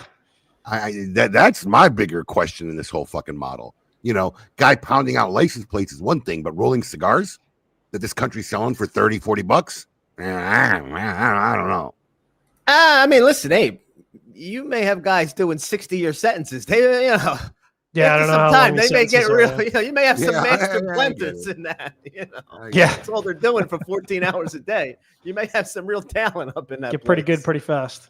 Interesting. So, what was you and Coop's big discussion over? Let me guess. Coop doesn't like it. No.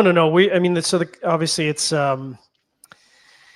how do I put this? It's a bit of a sensitive topic, right? Because you got to be careful, especially these days on social media, about how you talk about these sorts of things. Sure.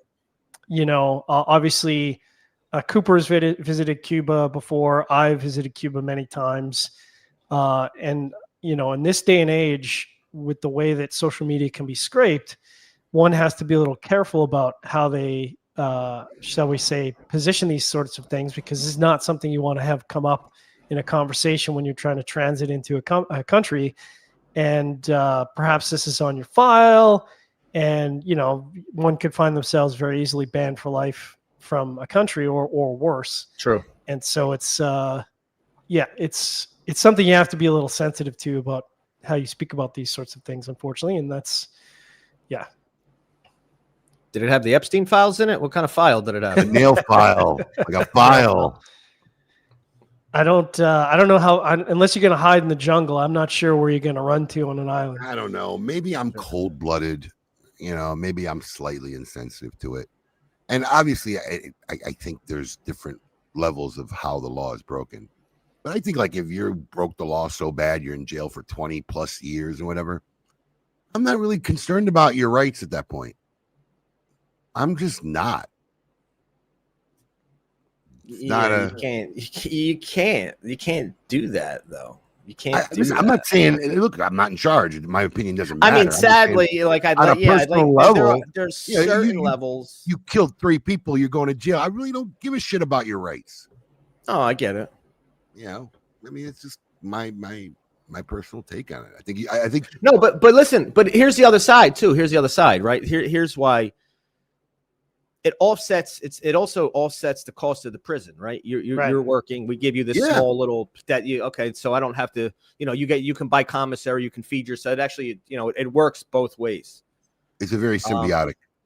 I mean, the $5 word as much as it can be for a recidivism, right?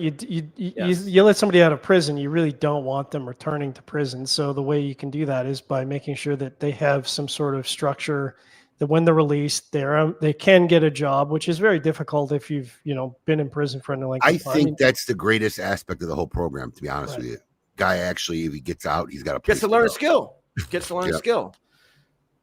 Otherwise, he's going to have to turn to crime to make ends meet, and that's exactly the opposite of what you want. So.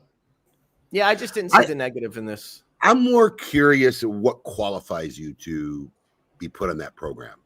Do they take a guy who's in jail for 12 months? Yeah, I mean, it's a valid question, right? I'm curious about that. Yeah, that is a valid question. And because also to your point, Abe, the guy's a cartel murderer. Did they let him go? No, I don't know. Cuba, who knows? But like guys you see, working on the side of the road, those guys aren't convicted murderers. You have to have a certain level to be able to do. Yeah, the guys, rapists and murderers aren't out picking up trash on the side of the road. Those guys are in. You have to have a certain level of crime to be able to get that kind of certain work. Yeah, I have to assume it's not the lifers. It's not the guy who's going to be in there for 20 years because, again, I'm assuming here, which is a bit of a jump, but that they're thinking long term of a couple of years or whatever. This guy or lady or whatever is going to come out and go work in a factory. Well, point taken. Well, that being said, because that kind of was a news article. Jason, let me answer. Oh, yeah. Let me answer for you. Figure a pack of ramen soup at about 20 cents a pack. No. So that's no. In that's Cuba. $5 a month in Cuba, bro. In Cuba. That's why I put this comment up. Nick Perdomo said they make about $5 a month in Cuba. Yeah. So the average is 30. Yeah, I believe it's been a while, but yeah, I'm pretty sure it's $30 US a month is the equivalent for the average worker. But a pack of ramen is not 20 cents anymore. No. In the prison system, it is. You think so? Still? Maybe it's 30, maybe it's 50. But even still, listen, that $5 a month, that's 10 packs of soup. That's 10 days where the prison meal didn't fill you in, that you can, eat a soup and fill yourself. You know what I mean? Or buy whatever. Or buy some chocolate bars, something. It doesn't go far, but it goes. Look, I will say it like this. Look, and no secret, I've done my share of. Not working would have made my time much, much, much tougher. Much tougher. Did you work? Yeah. What did you do? Curious. I worked in the receiving room where guys, where they would come in. So I would take their clothes, hang them in the thing, and give them their shit. So I had because I had drug charges and I was not like violent. I had a lower clearance, right? So that's actually a lower clearance job. I'm right. Yeah, higher clearance. Yeah, I had higher clearance. I had lower. I was like a less risk factor. I was a medium. I had a lower security. That's the word. I had lower you're not going to stab somebody because you're not. You're not in there. And listen, plus, receiving room. That's the closest to the front door. That's the closest you're getting to out the door. So that was my job. But had I not done that, I mean, Oh, you'd be bored. You'd be bored senseless every day. Go nuts. Yes. Yeah. I'd probably be a much better chess player. All right. That being said, I got nothing. We got no Coop. I didn't load up. I thought John's got news. Oh, I got Oh, John's got news. That's right. Really, I'm saying I don't have a tail to tape, but John does got news. That's right. No. John's got news. News for days. News for days. Right. So it's sitting in for our man Cooper. The scoop is going to come from our man McTavish this week. It's time to find out what's the scoop with John. Hey, yo, what's my theme music? The Scoop with Coop. Breaking industry news. Hear it first on KMA Talk Radio and cigar-coop.com.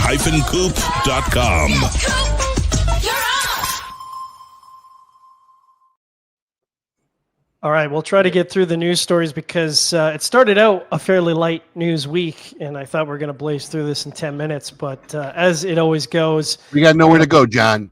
All we got left is would you rather? You got time. Yeah, we had a pile of news come in. Literally, Coop and I at midnight Eastern Standard Time. I'm preparing notes for the show. That's the kind of news that came in. So I'll try to get through some of the news, and I've left the big one for last. Go ahead. Real quick before we start, because I don't think we ever asked, Abe. What time is it where you are, John? I'm on the time that matters, which is Mountain Standard Time. So it's 9 a.m. Is that right? 9:40 a.m. 9:40. Yeah, that's what I meant. Okay. No, I know we not haven't asked. I bad. didn't realize. Not bad. 7 a.m. Nice middle ground. 8 a.m. Pacific start. would be Yeah, it's tough. not bad. Mountain's good. That's getting a little tough. All right, sure show. Yeah. So we'll start with some sad news to lead off. The Perdomo announced that the factory manager Sarah Gonzalez has passed away. I saw that. She, there's just an outpouring of feelings for her. She was they described her as a cherished leader, mentor, and friend. Dedicated more than 32 years with Perdomo. For those who aren't aware, she was very close to the whole Perdomo family. Both Nick Jr. and Janine described her as a surrogate mother. They loved this. She wasn't just an employee; she was a family member. So it was a huge blow to the family. They're going to have a memorial gathering at the Perdomo Cigar Factory in Nicaragua to cherish her. And Nick was quoted as saying, "May she rest in peace. She will forever remain in their hearts." She was formerly a roller at the H. Upman factory in Havana, Cuba, before she came to work for Perdomo. So big loss for Perdomo from a personal level. Obviously, it's not just, like I said, not just an employee. She's a family member. So thoughts and prayers go out to the Perdomo family. It's sad news. Absolutely. And just also from what I understand, reading articles, this was a woman in a position that you don't see women in. Yeah, 100%. As far as she was the factory manager, general manager? For decades. Yeah, so. For decades. So, unfortunately, this is, of course, go ahead. Sorry. I was just saying, unfortunately, we're starting to enter that stage in live. Yes. I mean, maybe Alex, not so much, but this is what we're going to be looking forward to. I mean, I always say, like 20 years ago when you didn't see somebody for a while, like, oh, I wonder what they're up to. Now we're at the age of we don't see anybody for a period of time. Like, wow, I hope he's still alive. I mean, hope he's still alive. Yeah, it's just getting to that point. It's sad. No weddings, all funerals is the transition in life. You stop attending weddings and start attending funerals. But on a little bit of a happier note, this is, of course, the time of the year where we see lots of shipping notifications. I actually had to pare it down because we have so many shipping notifications. So one of the big ones, kind of an exciting project, is the Asylum Time Capsule 13 is shipping. So this is commemorating the 13th anniversary of the brand, which was founded in 2012. Perfect and timing. It's kind of a cool little set. They've got 2 cigars from every anniversary series, starting with their 7th anniversary, as well as a special single cigar to celebrate the 13th anniversary. What I like about it is it kind of comes in 2 sizes. I know Coop likes the bigger cigars, so you can get it in the 7x70. I mean, that's a lot of cigar, but you can get 7x70. There's 250 boxes, or you get the 1118. The 1118 is my jam. I like that size. It's a really cool size. There's 500 boxes of those, and started shipping. Weirdly, I don't have the shipping date, but yeah, it started shipping now, so it should be arriving pretty quick. And Tom Lazuka said, "quote unquote, this is expected to be the final in the series, but we'll see. Maybe if the man, Tom might have his arm twisted to see if they do another one, but he says this is going to be the last one, so we'll see. So get your hands on that. Should be a cool project. I like the packaging. It's a really nice release. Cool. In other news, this is kind of just trying to keep up with you. Are you talking, Alex? Bit of a delay there. Yeah. No, sorry, I'm just trying to keep up with John. I was trying to grab photos. No, while when he was... you said that, your lips weren't moving. There we go. There we go. Yeah, it's a cool little project. Say something, Alex. Can you hear me? Yeah, it's a bit of a Your lag. video's delayed from your audio. I'm gonna log out and come back in. No, you're good. You froze up for a second. It looked like it caught up. Am I better? I don't know. Say Not something better. again. No, you are. I'm clearly not better. No, you're good. You're good. It's hard to tell because it's dark. I couldn't see your lips moving with your mustache and your beard. Can you hear me? And now you're fucking with us. All right, Get the good. fuck out of here. Go ahead. All right, so this is a bit of a bigger announcement, although I think people may be reading into this a little too much. So the big announcement this week was Hoya de Nicaragua and Drew Estate have announced and they call it a split, but it's just an end to their distribution agreement. They've had a long-standing distribution agreement for anyone who has ever done business with Hoya de Nicaragua and Drew Estate. They've kind of been joined at the hip for 17 years, kind of wherever. Joined at the hip. Most people didn't even realize it's two different companies. Yeah. Right. Yeah. That's Same beyond booth at the joined. show. That's beyond joined at the hip. Yep. People thought that Hoya de Nicaragua was a Drew Estate brand. 100%. I think the majority of the people out there think that. Yeah. Right. Which is a testament to Drew Estate's distribution agreement with them. I'm going to tell you something. Yeah. I've said it for years. In all my years, this is why this came such a shock to me, because I use them as the example. In all my years, I've never seen a distribution deal work as well as these two. Yep. Okay. Most people don't know that JC Newman distributes Fuente. Okay. Two different companies, but it's all Fuente has no distribution arm. It's all done through JC Newman, and JC Newman used to not make any cigars.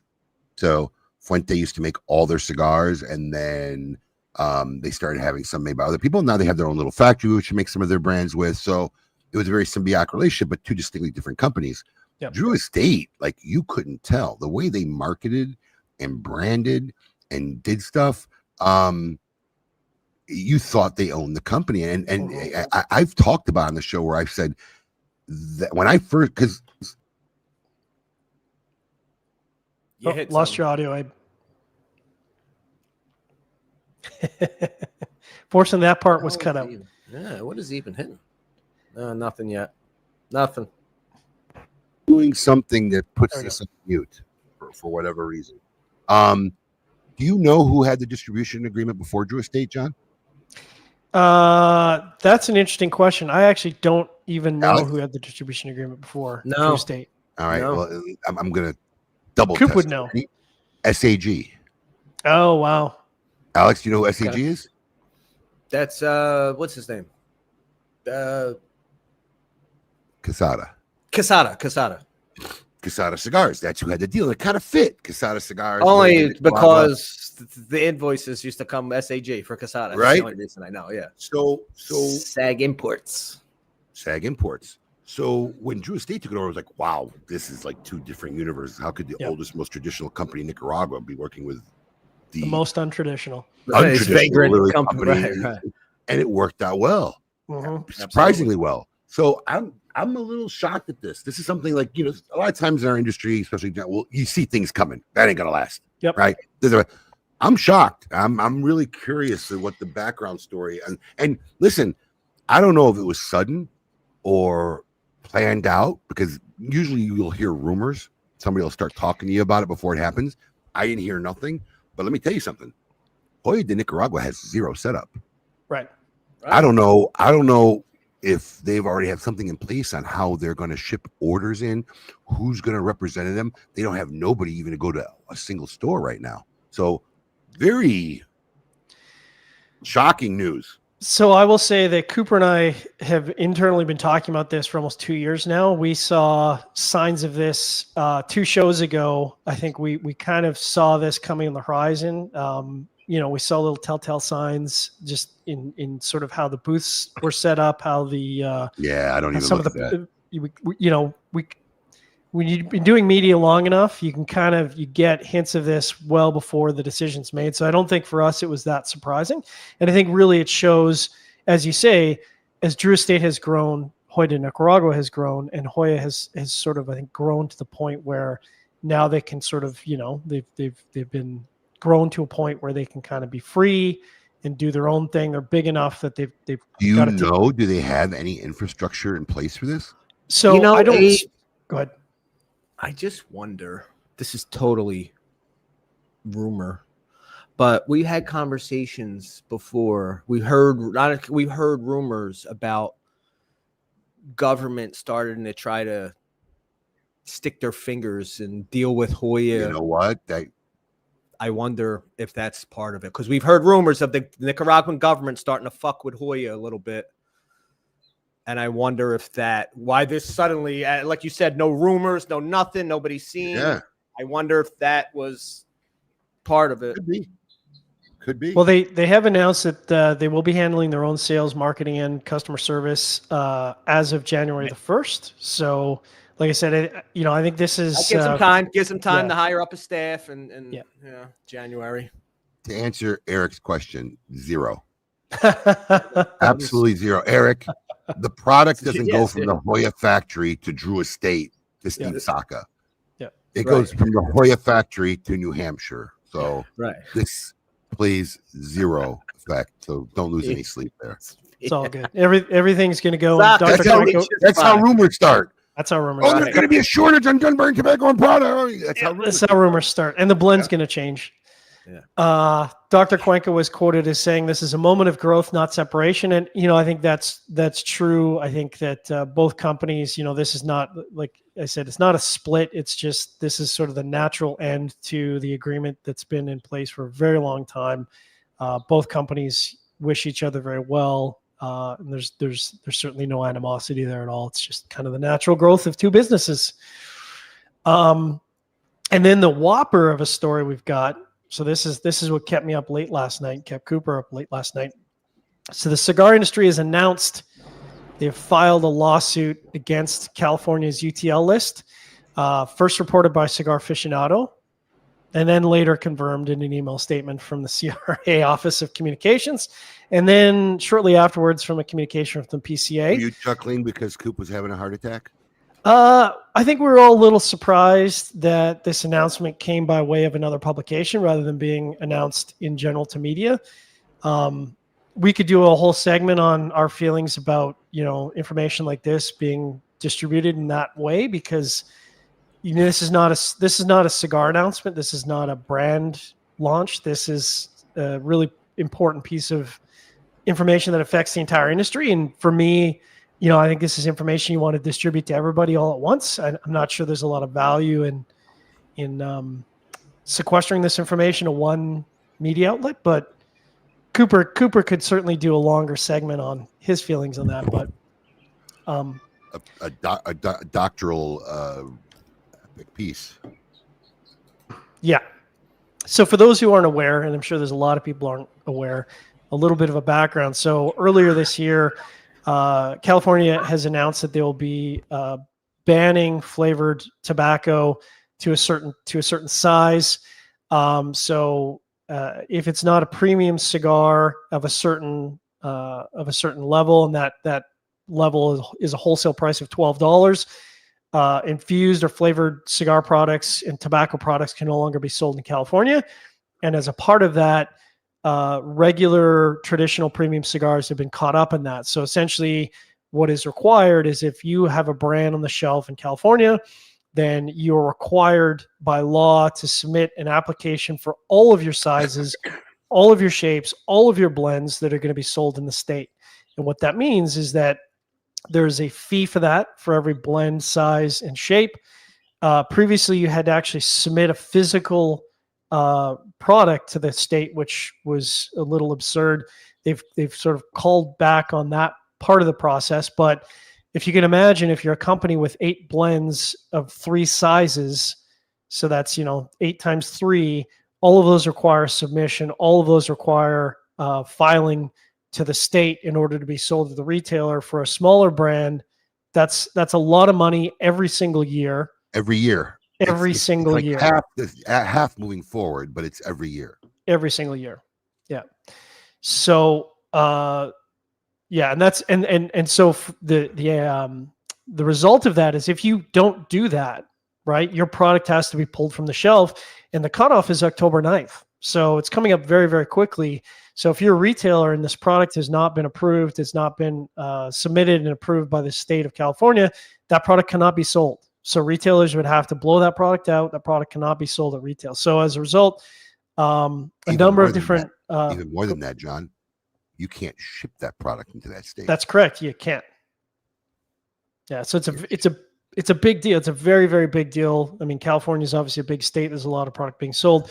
So the people, the companies and the organizations that are part of this lawsuit, CRA, Rocky Patel Premium Cigars, Oliva Cigar Company, Padron, Arturo Fuente, Ashton, Premium Imports, La Flor Dominicana, My Father Cigars, and the PCA are all co-members of this lawsuit that has been filed. This is obviously a developing story. There's going to be a lot that comes out of this. This is obviously going to be... They threw the PCA in there like salt on top of a dish. Yeah, yes. Well, PCAs, they're a membership organization. I'm going to sprinkle a little PCA on this lawsuit. Sure. Yeah, they got it. I mean, they're a industry organization. So this lawsuit will lose in California because they're a bunch of whack jobs. Sorry, California. Marshall, we love you, but your state's like, wow. So it'll go to the Supreme Court, which they'll win because this is the most absurd, absolutely ridiculous, 1,000% punitively driven law I've ever seen. Right. So I'm not a lawyer by any stretch of the imagination, but I think the point of the lawsuit, the central arguments of the lawsuit are that California is putting in more restrictive legislation than is allowed federally. So I think that that's sort of the grounds of the lawsuit to say, well, you can't put in restrictions that are more restrictive than federally because that runs counter to how those laws operate. So you're in essence putting in extra restrictions that the FDA has in place. And so that's sort of your wiggle room to file this lawsuit. I think they have a great case in that it's really punitively driven, right? Because the logical standpoint is that anyone who can't sell it needs to register their cigar, right? Because there's going to be a lot less of those. Right. Those are the people that you're trying to keep out of the state. Right. But instead, you're punishing all the people that you're saying is okay, right, to have it, right? Yeah, it's kind of flipped. You're not saying that because people you're looking to make money. Those are the people that only have the motivation to have to pay an annual fee regularly. So to accomplish your goal by saying we don't want to allow this type of product in our state, we're going to make money off everybody else who is legal to make money in the state. There's no way this holds up in a federal court.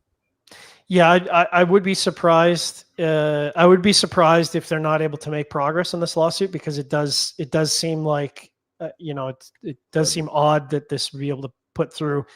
But as my good friend Robbie Rasmussen used to say, if you understand the state of California, if they were to put in a law that said they're going to raise tobacco taxes by 85%, and all of the proceeds of those taxes were to go clubbing baby seals live on television every Friday night at 6 p.m., it would still pass with an 80% margin in the state of California because they hate tobacco that much. Right.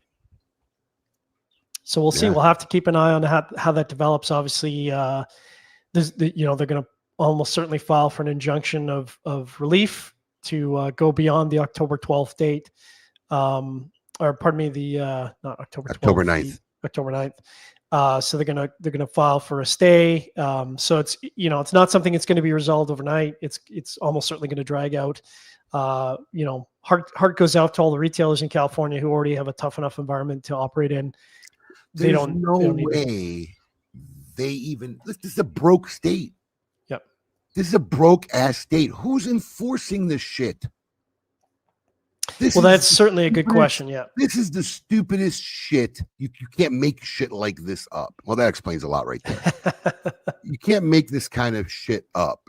And it's just absurd. So as Cooper said, it's muted. Alan, we can tell. We know. So Charlie from Half Wheel, as always, has a very, very good breakdown. Charlie does a great job of covering a lot of the legislative stuff, always has. And if you want to read this in detail, there's I think he's written 6 pages just off the cuff about the history of what this is, what the ramifications are, some of the legal arguments. So you can certainly read that in detail. He's got a very good breakdown. But like I said, this is a developing story. So are you directing people to Half Wheel? With Cooper's permission. Oh, okay. I was going to say, bro, I thought you guys were tight. No, that's one thing I will say Coop does. Yeah, Half Wheel, they are good with the legal shit. They really are. I don't know if they got. Yeah, they make it so they're very good. They make it so normal people can read legal shit and kind of get an understanding of what's going on. They do it. They're actually brilliant at that. I kudos to them, really. Coop's write-up is a very good write-up for people like me who do not have a legal mind. And if you really want to get into the nitty-gritty details, you can go read 6 pages of Charlie's article. It'll break down all the nuances and different segments of arguments. So that is the news for this week. Thank you, John McTavish. As always, visit our friend for up-to-date news, cigar-coop.com. And before we go, John, why don't you give us a plug? Look it up. Developing Palates. Let our KMA fans out there know where they can find you and learn more about your place. So if you want to check out some hard-hitting reviews, developingpalates.com, Developing Palates on all social media. If you want to message me, by all means. I'm not sure how fast I'll get back to you, but I am Cigar Surgeon on all the social medias, Facebook, Instagram. Oh, I'm just going to say, John, I don't think anybody's messaging us after the conversation we had the first hour. We may get a couple days reprieve. Right. I think my message is going to be silent all weekend. Well, at least for the people who follow us. At least, yeah. All right. I'm going to close her out, brother. We'll save the Would You Rather next week. Save for next week. Yep, I got to get a hold of it. Johnny, thank you very much. Interesting show today, everybody. We shared a lot about a little bit of what we go through on a daily basis, and we hope that you took it in the context that we do still love you all, no matter what. We're human beings, and we thank you for sharing your Saturday morning with us. We hope we entertained you, had a little fun, and until next week, everybody, keep it lit.